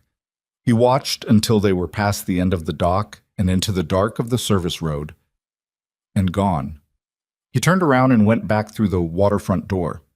The processing floor had stabilized in the way that violent situations stabilize when they reach a temporary equilibrium. The chemical haze had settled to a knee-high layer, and the red backup lights had been supplemented by someone producing a flashlight, maybe two. The Calorie and Morn representatives were together near the south wall now, not fragmented, which meant they'd made a decision. The Morn man Roman recognized, older, heavy-set, cautious in the specific way of men who have survived by never being the first to commit, was on a phone. Adrian was standing near the center of the floor. He had his weapon holstered. He was looking upward, toward the catwalk. He was looking at something Roman couldn't yet see, and the quality of his attention, the tightness of it, the animal focus, told Roman the something was significant. Roman walked out of the shadows near the waterfront wall and into the red light, and Adrian heard his footsteps and turned. For a moment, they simply looked at each other across the width of the processing floor. The boy is gone, Roman said. I know, Adrian said. I'm still here. I see that. Adrian's eyes moved across Roman, assessing, reading the absence of a weapon in his hand. You put it down, earlier. That surprised me. Surprising you was the goal. You came back, Adrian said. That surprised me more. I came back because I'm not finished, Roman said. He walked forward, crossing the floor, and Adrian watched him come without reaching for his weapon, which was information. I came back because the boy being gone doesn't fix anything. The children are always going to be targets as long as you're alive and functional. The families are always going to see them as a key to something they want. Nothing I do to protect them matters if the architecture you've built around them stays standing. So you came to tear it down, Adrian said. I came to give you one last version of the offer, Roman said. He stopped 6 feet away. Walk away from the families. Walk away from the access protocols. Disappear with what you have. And you have enough, Adrian. You've skimmed enough over 10 years that you could live well for 3 lifetimes. Walk away, and I let you walk. Adrian studied him. "And if I don't," Adrian said, "then we're going to find out how this ends between us directly." Roman held his gaze. No weapons, no rooms full of people. Just the two of us and what we actually are. Adrian was quiet for a moment. "You know I'm not going to walk," he said. "You've known me for 15 years. You know exactly what I'm going to say." "I know," Roman said. "But I wanted to give you the choice, because it matters to me that I gave you the choice." Adrian shook his head, not in refusal exactly, but in something that was almost something like respect, the specific, reluctant respect of one certain kind of man for another. "Your father said something like that," Adrian said, "before the end." Something moved through Roman's body that was not fear and not anger, but was the particular cold resolution that comes when the last thing that might have held you back has been removed. "I know," Roman said. Above them, on the catwalk, a door slammed. Both men looked up. Finch appeared at the catwalk railing. His face was cut. Something had caught him across the cheekbone, blood dark in the red light. He was looking down at the floor with the expression of a man who has just come from something and has information he needs to deliver before he falls over. "She's not up here," Finch called down. His voice was strained. "She was. Someone was waiting for her up here. Adrian's people, a third man I didn't see in the thermal imaging. They had a—" He stopped. He put one hand on the railing. "She's hurt. She went through the roof access. I don't know—" "Which direction on the roof?" Roman said. "South." Roman was moving before Finch finished the word. He went for the catwalk stairs, hit them at speed, took them 3 at a time. The catwalk swayed under his weight. Old steel, bolted but not welded, the whole structure vibrating with each step. He could hear Adrian moving below him, hear the Calorie and Morn men reacting to the new motion, hear Finch's breathing above. He hit the supervisory office door and went through. The office was a gutted space. Filing cabinet frames still bolted to the walls, the desks long removed, the floor scattered with old paper and broken safety glass from a window that had come in from the outside. There was blood on the floor near the far wall, not a large amount, but fresh. There was a fire door at the far end, hanging open onto a metal ladder that went up and through a hatch in the roof. He went up. The roof of the steel mill was flat and vast, and the night was above it, and the waterfront light came up from the water to the east, and the storm that had been threatening all afternoon had arrived while they were inside, was arriving now in the specific way of industrial district storms. Not gradual, not building, just suddenly, massively present. Wind and the first heavy drops and the smell of metal and wet stone. His mother was at the south edge of the roof. She was on her feet, which was what mattered first. She was on her feet, and she had one hand pressed against her left side, and she was looking at the man between her and Roman, Adrian's third man, larger than the two on the floor, with the particular build and stillness of someone contracted specifically for situations that required a specific kind of resolution. Roman's mother looked at Roman. In 11 years, in his head, she had been the person she was the last time he saw her. The hospital version, the version attached to machines, the version whose absence had been the original wound that everything else had grown from.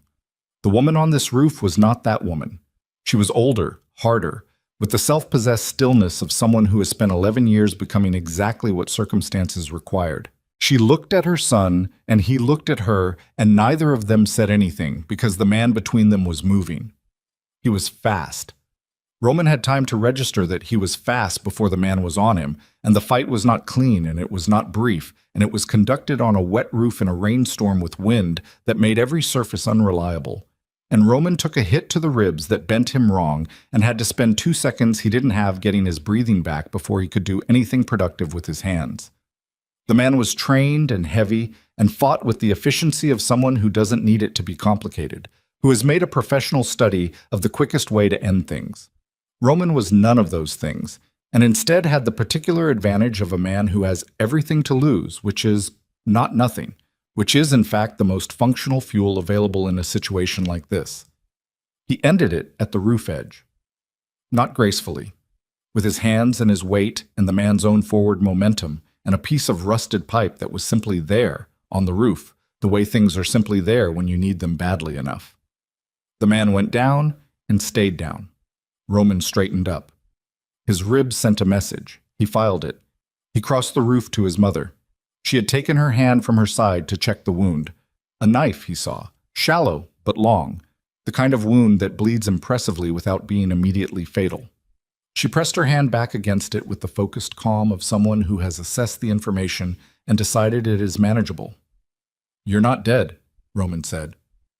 "Evidently," she said. 11 years, he said. "I know. I watched them bury you." "I know." She looked at him directly. "I'm sorry. I need you to understand that there was no version of what I needed to do that could be done with you knowing I was alive. Adrian was watching you. He was always watching you. If he'd known I had survived, he would have come after you." "He would have come after you," she said, "to get to me. You were 20 years old and barely holding the organization, and I was the leverage. I was the thing that could be used." She stopped. "So I stopped existing." "And Elna Bosch," Roman said, "has known since the beginning. She was the only person who did." His mother's voice had the texture of someone who has held a secret for so long that releasing it feels like setting down something very heavy. "She kept Lyra safe for me when I asked her to. When I understood what Adrian was building toward and understood that the children would be his endgame, I asked Elna to bring Lyra there, to keep her in my sight. You've been watching over them," Roman said, "as much as I could, from far enough away that Adrian didn't see me." She looked at him. Her eyes were his father's eyes, dark, steady, the eyes he'd seen in photographs of his father as a young man. "I've been watching over all of you. From below, on the stairwell, footsteps. Multiple sets. Coming fast." Roman turned toward the roof hatch. Adrian came through it. He came through alone, which was wrong. His security was down, and the Calorie and Morn men were not the kind to follow anyone up a fire ladder into a rainstorm, which meant Adrian had made a decision that this ended between specific people, and he'd come to enforce that decision himself. He had his weapon out. He looked at Roman. He looked at Roman's mother. He looked at the man down near the roof edge and made the necessary calculation and put his weapon on Roman. "The families are leaving," he said. He said it without inflection. Morn called his people. Kaleri followed, a single child and a disrupted handover, and a federal tip that apparently went out 3 months ago and has been sitting in a processing queue. He stopped. He looked at Lyra's name on the building like he was seeing it for the first time. He looked back at Roman. "You've been dismantling this for longer than today." 6 months, Roman said, "since I started understanding what was wrong inside my own house." "The tip to the federal task force," Adrian said. "Was Lyra's," Roman said. 3 months ago. She walked into a field office under a protected identity program and sat down with a task force supervisor and gave them everything she'd compiled in 5 years of watching my organization from the outside. Everything she could access, every name she recognized. He paused. "She's been doing the work I should have done." Adrian was very still. "They're coming tonight," Roman said. "The task force. The tip activated when Lyra sent a confirmation signal 3 hours ago, when she was certain she had the children out." He watched Adrian's face. "You have maybe 20 minutes before this building has federal coverage on every exit." The rain was heavier now. The roof was wet and the wind was moving the water sideways, and Adrian's suit was soaked through, and none of it seemed to register on him. He was a man standing inside his own ending and doing the math on it with the same precision he'd brought to everything else. "You're giving me the information," Adrian said. "Yes." "Why?" "Because I want you to make a choice," Roman said. "The same way you made a choice 11 years ago with my father, except this time you know what's coming either way. And I want you to have to decide consciously." He took one step forward. "You can run. You have 20 minutes and the money you've skimmed and whatever identity you've prepared, and maybe you get somewhere the task force can't reach, and you live out your life as someone else. Or you point that weapon at me and we end this on this roof, and whichever one of us walks away from it clean." "Clean," Adrian said. He said it with something in his voice that was not quite contempt and not quite grief. "As clean as either of us gets," Roman said. The rain came down between them. Adrian looked at Roman's mother. "Did he tell you," Adrian said to her, "what your husband intended to do, what he was building toward?" The clean future, the legitimate businesses, His voice had something in it now, something that Roman recognized as the closest thing to genuine emotion he had ever heard from Adrian Kroll. Not anger, but a wound, old and unhealed and never adequately acknowledged. He was going to throw it away, everything we built together. He decided, unilaterally, that it was over, that we were done. He didn't ask, he didn't consult, he just decided. Adrian's jaw was tight. I gave my entire life to what we built together, and he was going to erase it because he got sentimental about his family. He got sentimental about his family, Roman's mother said quietly, because his family was the only thing that was ever actually real. The silence that followed was the length of several raindrops hitting the roof surface. Adrian looked at Roman. He made his choice. He came forward with the weapon still up, and Roman moved left and felt the shot go past his right ear, close enough to hear the air displaced by it. And then they were inside each other's reach, and the weapon was no longer the relevant instrument. What followed was not the clean action of men who have trained for moments like this. It was the desperate, ugly, grinding reality of two people who are trying to survive by any means available, on a wet roof in a rainstorm, with everything that had ever mattered between them. Roman's ribs screamed. He ignored them. Adrian was stronger than Roman had anticipated. A decade behind a desk had not made him soft in the way that desks usually make men soft, because Adrian had always prepared for contingencies, including this contingency, the one where it came down to bodies. He fought with the methodical economy of someone who has visualized this exact situation and has made decisions in advance about what he will and won't allow himself to feel during it. What he hadn't planned for was Roman's mother. She came from behind and to the left, not with strength she didn't have, not with the wound in her side that was taking more from her than she was showing, but with the specific resource of someone who has waited 11 years for a single moment and has arrived at it with absolutely nothing left to lose. She bought Roman 3 seconds, which was enough. Roman ended it. He stood over Adrian on the wet roof and breathed. The rain came down on both of them. He looked at the man who had killed his father, who had stolen his family, who had spent a decade turning Roman's own hands into the instrument of his own betrayal, and he felt nothing that was satisfying, nothing that closed anything, only the specific, exhausted absence of a fight that is over. His mother was sitting on the roof with her back against the ventilation housing, her hand pressed against her side again, her eyes on Roman. From somewhere below, from the road, from the waterfront approach, from the south, the sound of vehicles. Multiple. The particular sound of coordinated arrival. The task force. Roman stood up straight. His ribs made their case again, and he acknowledged them this time. He looked at his mother. She was watching him with an expression that was measuring something, measuring him against the memory of the 20-year-old she'd left, checking the distance, trying to map where he'd gone in the years between. "It's over," she said. "Not yet," Roman said. He reached down and picked up Adrian's weapon and his own from the roof surface and looked at the roof hatch and thought about the Kaleri and Morn men who were already gone, already dissolving back into the city, already making their own contingency calculations. He thought about Finch, somewhere in the building, and about the federal agents who were going to come through every door in the next 5 minutes. He thought about Lyra and Eli and Cora, moving north through the city in a clean car. He thought about what came next, not the next 5 minutes, after. He looked at his mother.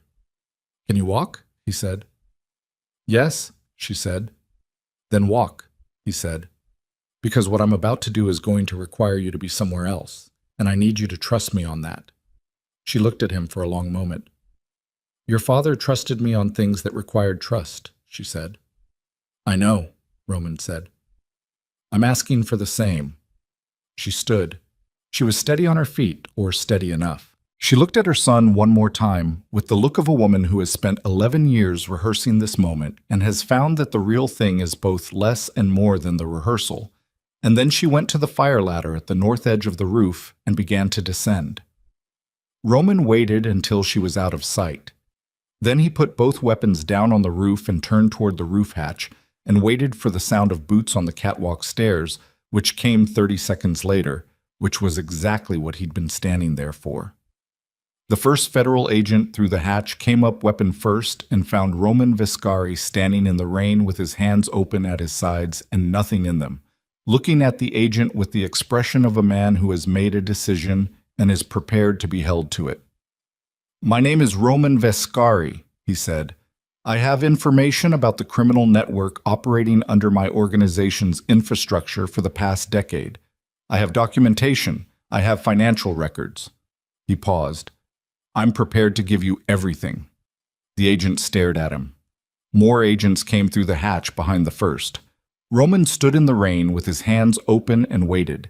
And in the particular silence between one thing ending and another beginning, he thought about a ring he had been carrying for 5 years in his coat pocket, and about a rooftop in a different part of the city where a woman had run with her children in the dark, and about what it might look like to build something on a foundation that was actually true. The agent said, "You understand that anything you say—" "I understand," Roman said. The federal holding room smelled like burnt coffee and the particular staleness of a building where the ventilation had been inadequate for decades, and nobody had filed a complaint worth acting on.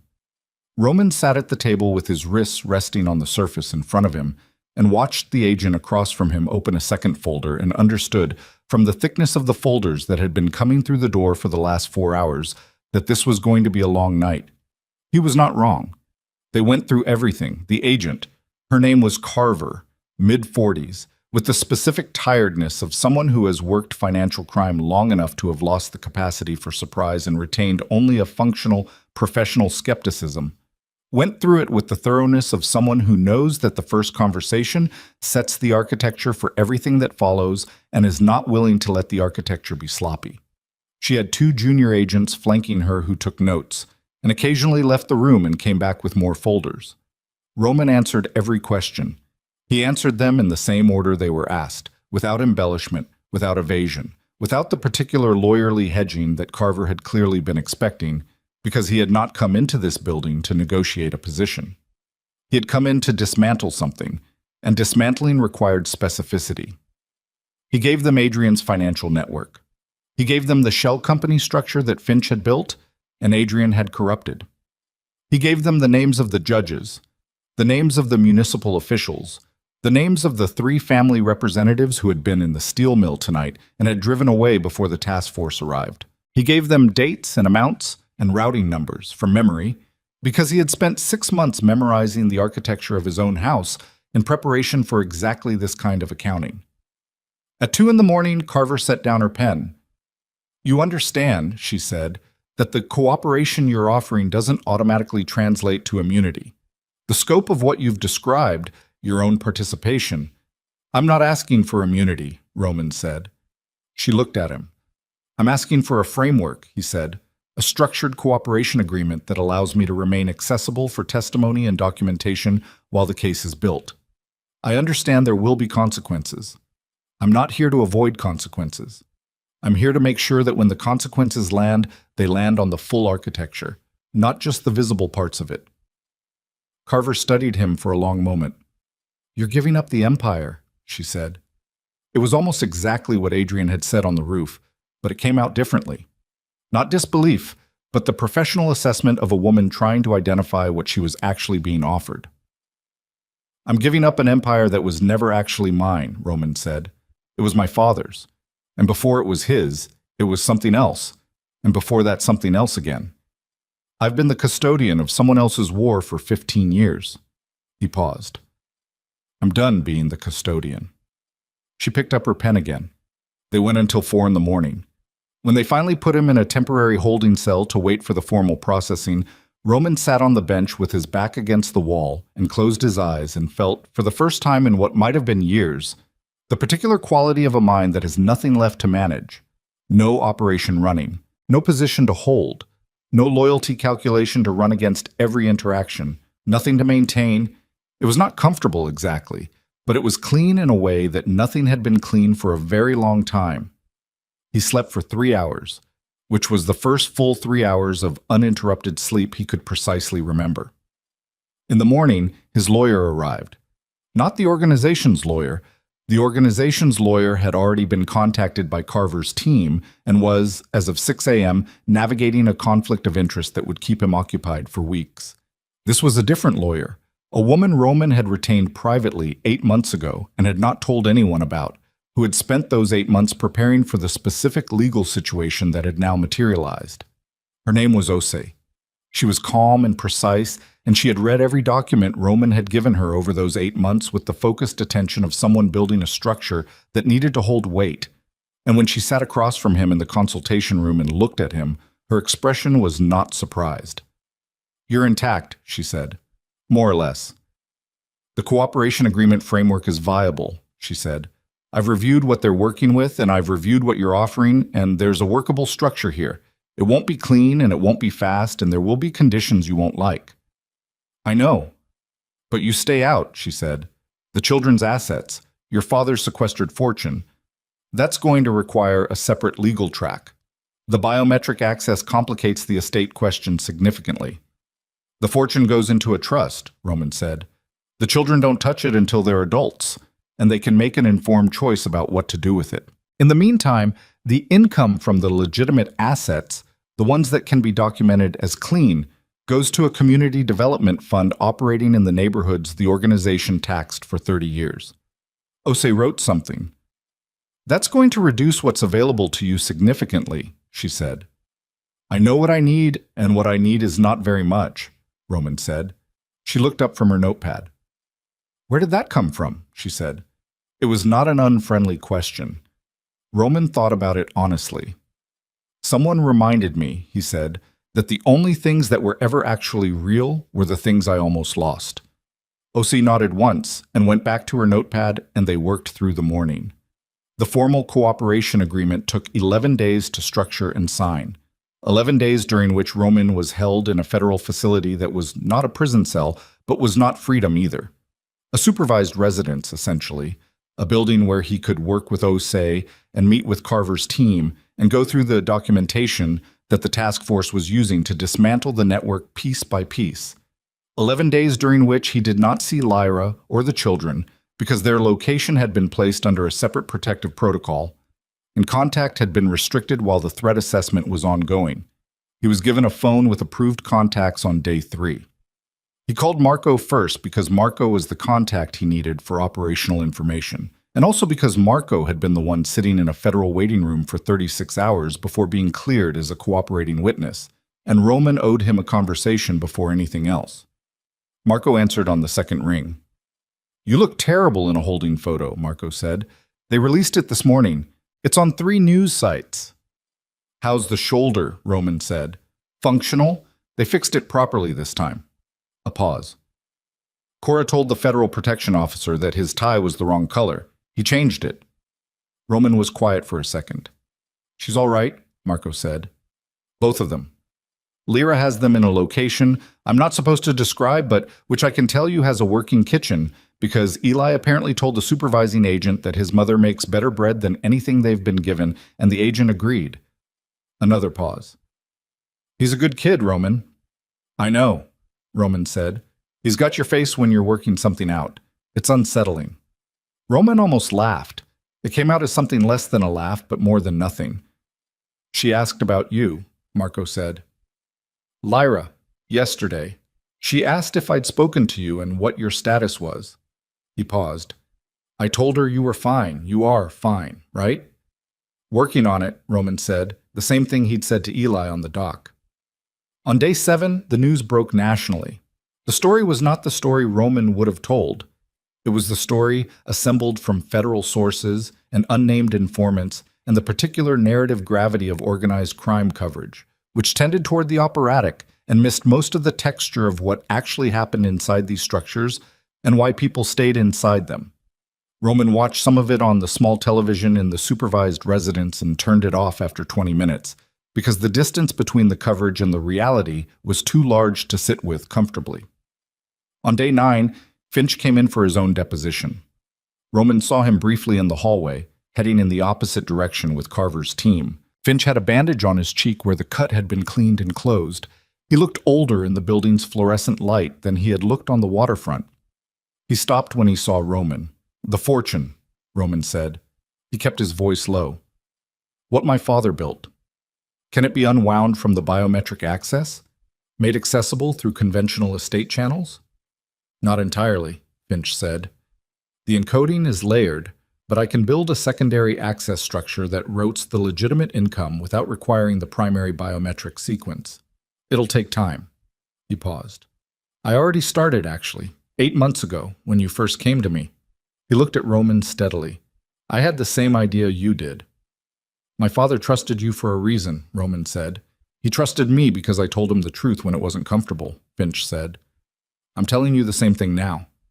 The children's legal situation is going to be complex, and the trust structure you're proposing is the right move, but it's going to take 2 years to properly establish. Plan for that. I'm planning for a lot of things that take time, Roman said. They went in opposite directions. On day 11, Roman signed the cooperation agreement. On day 12, the restriction on contact was lifted. Lyra called at 7 in the morning. He was awake. He had been awake since 5, which was roughly when he had started being unable to think about anything other than the phone call that was coming, and which he had no rehearsed speech for this time and did not want one. He answered. For a moment, neither of them said anything, and the silence was not uncomfortable. It was the silence of two people who are located on either end of something very large and are taking a second to feel the full extent of it before they start talking. The news coverage is bad, she said. I know. They made you sound like a caricature. I know. You're not a caricature. I know that too, he said. Are you all right? I'm all right. A pause. Eli wants to know when he can see you. He asked every morning. The agents documented it. I think they found it charming. Another pause. Cora wants to know if you know how to make anything. She's been helping me bake, and she has opinions about who is and isn't allowed in the kitchen. I can make coffee, Roman said. That might be sufficient. A longer pause. Roman, yeah. I read the cooperation agreement summary. What you gave them. A beat. You gave them everything. Yes. You didn't have to give them that much. Osei could have structured it narrower. I know, he said. I didn't want it structured narrower. She was quiet. You actually want out, she said. Not a question. I have wanted out, he said carefully, since the morning I walked into a bakery on Callum Street and heard you laughing at something one of the children said. I wanted out before that, if I'm being honest. I've wanted out for longer than I've been willing to admit to anyone, including myself. He stopped. He started again. My father wanted out. He was wrong about how to do it. You can't just decide unilaterally. You can't just walk away from something that many people have built around you and expect it to stand on its own. But he was right about wanting it. You sound like him, she said quietly. Elna said you do. She said she heard it this morning on the coverage, and she called me and said that Roman sounds like his father did at the end. Roman was quiet for a moment. How is she? He said. Stubborn, Lyra said. She's been told to rest and has interpreted that to mean she can rest while giving me instructions about the bread-proofing schedule. And my mother, he said. A pause. She's here, Lyra said. He hadn't known that. He'd known his mother had gotten off the roof, had known it from the absence of any federal report of a second person apprehended at the scene, which meant she'd cleared the building before the task force got to the north exit. He hadn't known where she'd gone. She came to us on day 2, Lyra said. She knocked on the door of the protection facility and identified herself to the supervising agent and asked if she could come in. A beat. The agent checked with Carver. Carver cleared it. She's been here since. What is she? He stopped. He didn't know how to finish the sentence. She's been telling the children about their grandfather, Lyra said simply. What he was like when he was young, before everything. What he wanted. She sits with them after dinner, and she tells them things. A pause. Eli listens like he's memorizing it. Cora falls asleep halfway through, and your mother keeps going anyway. Roman put his hand over his eyes. Okay, he said after a moment. Okay. Come soon, Lyra said. Tomorrow, he said. Osei cleared tomorrow. Tomorrow, she said. He went the next morning with Osei and a federal escort that stayed outside at the protection facility's perimeter and gave them the privacy of a visit that was supervised in name only. He went through the door of the facility, and the first thing that happened was Cora appeared from around a corner at speed, and stopped 2 feet in front of him and looked up at him with the frank assessment of a child who has heard a great deal about a person and is now running a real-time comparison between the description and the reality. "You have a bruise," she said. His left cheekbone from the steel mill roof, the fragment from the shattered skylight. He'd forgotten about it. "I do," he said. "Does it hurt?" "Not anymore." She considered this.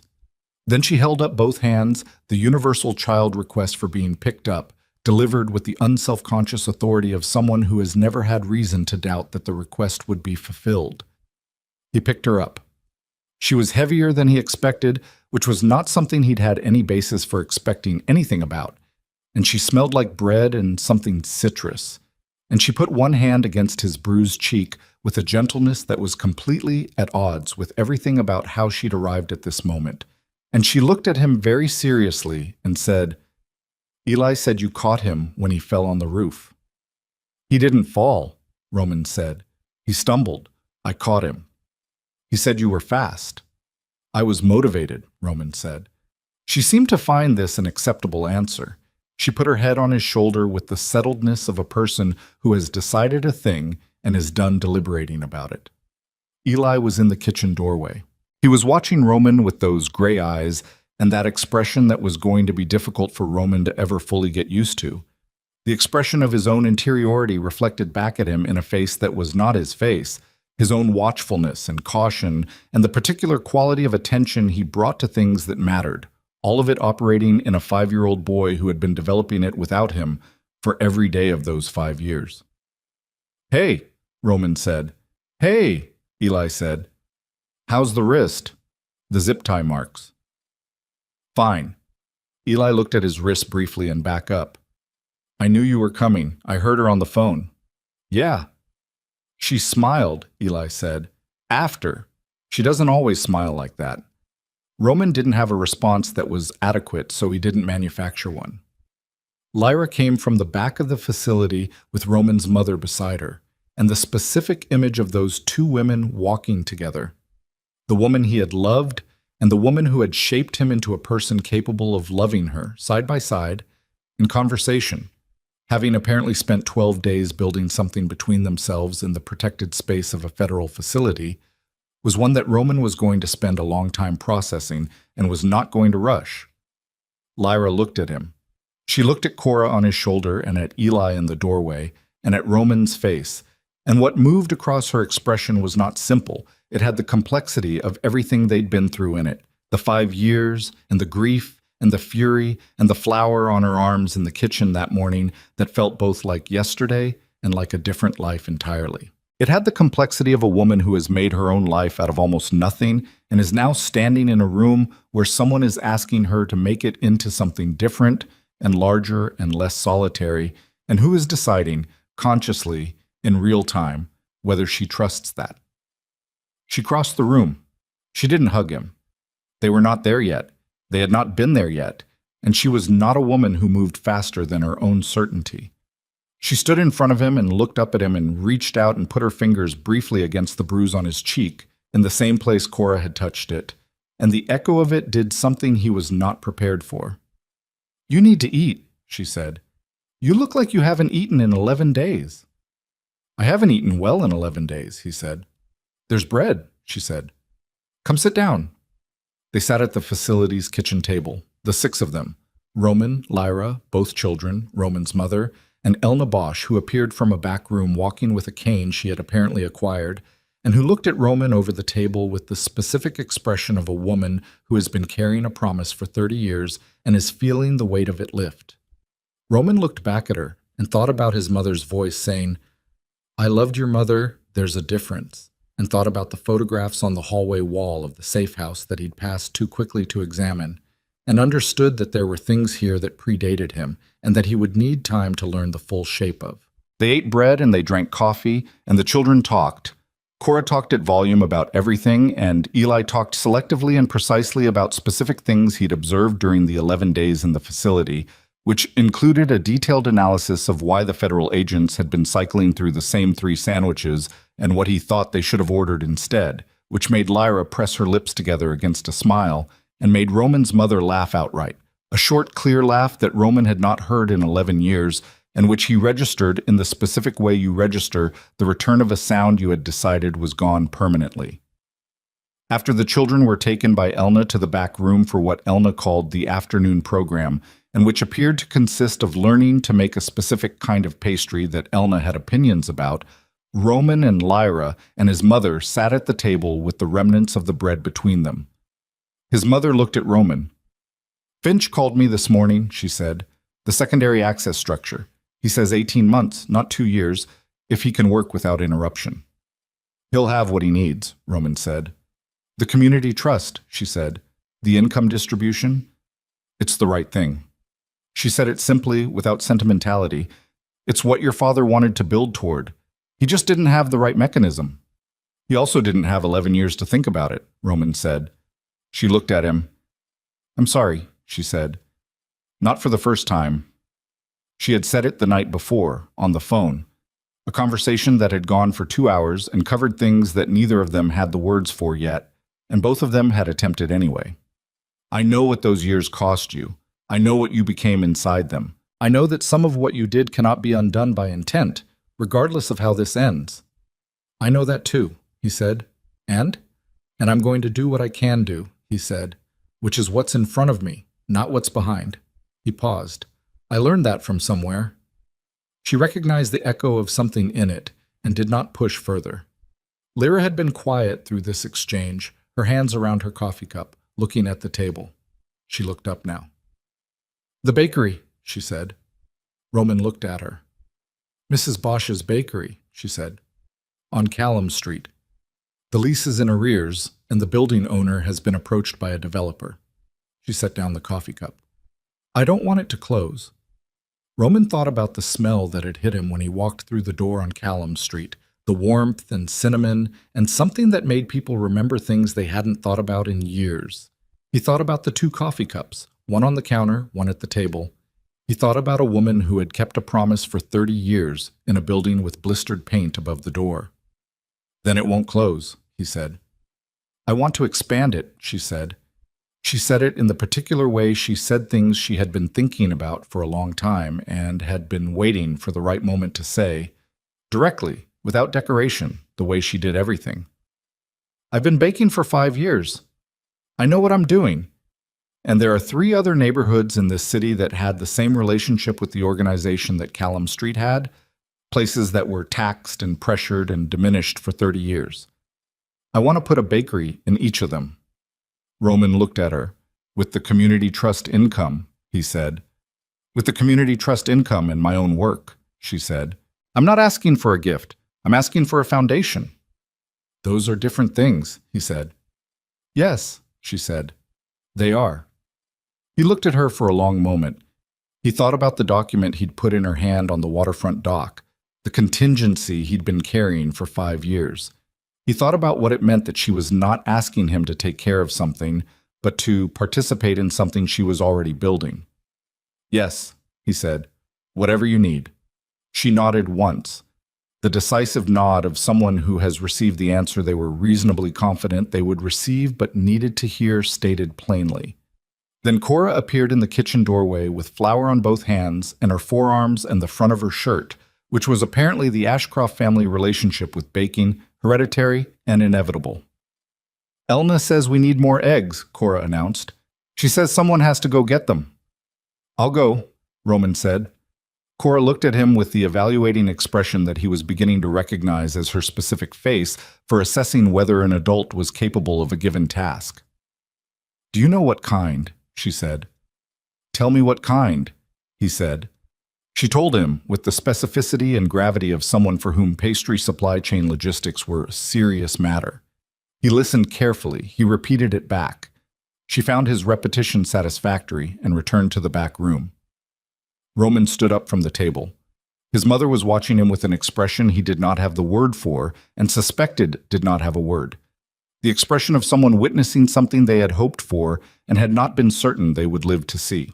Lyra was watching him too, with something quieter, something that had the quality of a person who has been carrying something alone for a long time and is beginning to feel the weight of it distributed differently.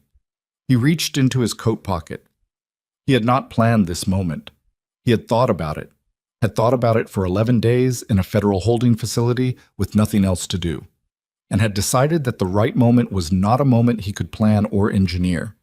It would be the right moment when it was, and it would not be diminished by being ordinary, by being a kitchen table instead of a skyline, by being flour-covered and bureaucratically supervised and accompanied by a grocery list for eggs. He set the ring on the table between them. It was small and unflashy. He had chosen it 5 years ago for exactly that reason, because Lyra had never wanted anything that announced itself. It had been in his coat pocket through the roof and the stairwell and the waterfront and the steel mill and the federal holding facility, through everything, unchanged. Lyra looked at it. She did not pick it up. She looked at it for a long moment, and then she looked at him. And what was in her face was not the simple answer of a simple moment, but the full weight of 5 years and everything they had built separately in them, and everything they were being asked to build together now, which was harder and more real than the thing they'd had before, which had been love without knowledge, love without test, love that had never encountered what it would do when the worst thing happened. This was the other kind. "I know what I'm asking," he said. "I know what I'm bringing to it and what I'm not. I know it's not simple, and I'm not asking you to make it simple." He paused. "I'm asking you to make it with me." Lyra picked up the ring. She held it in her palm and looked at it, and looked at him. And outside the facility window, the city was going about its ordinary morning. The light coming in at the angle of mid-morning in a city that had its own life entirely independent of everything that had happened in its margins over the last 2 weeks. Indifferent and continuous and entirely unimpressed. She put the ring on. She didn't say anything immediately. She looked at her hand and at the ring on it, and then she looked up at him, and what was in her face was not the uncomplicated happiness of a simple ending, but something deeper and less comfortable and more durable. The look of someone who has chosen a hard thing with full knowledge of its hardness and has chosen it anyway. "You owe me 5 years, she said. "I know," he said. "We'll work on it," she said. Outside, the city continued. Inside the back room, Elna Bosch was teaching 2 gray-eyed 5-year-olds the correct way to fold pastry dough, and Roman's mother was watching from the doorway with her hands folded and an expression that had traveled 11 years to arrive at this particular kitchen in this particular light, and Eli was listening to Elna with the focused attention he brought to everything that seemed to him worth understanding, and Cora had flour in her hair again and did not care. On a street called Callum, a bakery with blistered paint above the door was still open, as it had been every morning for 30 years. The smell of warm bread and cinnamon moving out through the door and into the street, and people who walked past it slowed down sometimes without knowing why, feeling something they couldn't name, something that had the texture of a thing remembered from before they had language for it, before they understood that the places where they felt safe were made by people who had decided to make them, deliberately, against everything that pushed in the opposite direction. 3 months later, on a rooftop above Callum Street in the early morning, the city spread out below them in the particular gold of the hour before it gets busy. Roman stood with Lyra and the twins, all 4 of them looking out at the skyline, and the moment had the quality of something that had been waiting a long time to exist and was now simply existing, without drama, without announcement, the way the most real things tend to arrive. He had his arm around Lyra. She was leaning into him with the ease of someone who has decided that ease is something you can choose, that it doesn't have to be earned back by time alone, but can be rebuilt by the quality of attention you bring to the present. Eli was leaning on the rooftop railing, looking at the city with the expression he always had when he was working something out. Cora was sitting on the railing ledge with Roman's hand on her back, looking at the sky, which had the particular colors of a morning that intends to be a good day. "Is this where you ran?" Eli said. He said it to his mother, but he was looking at the city. "Yes," Lyra said. "And now we're back," he said. "Yes," she said. He was quiet for a moment. "Good," he said.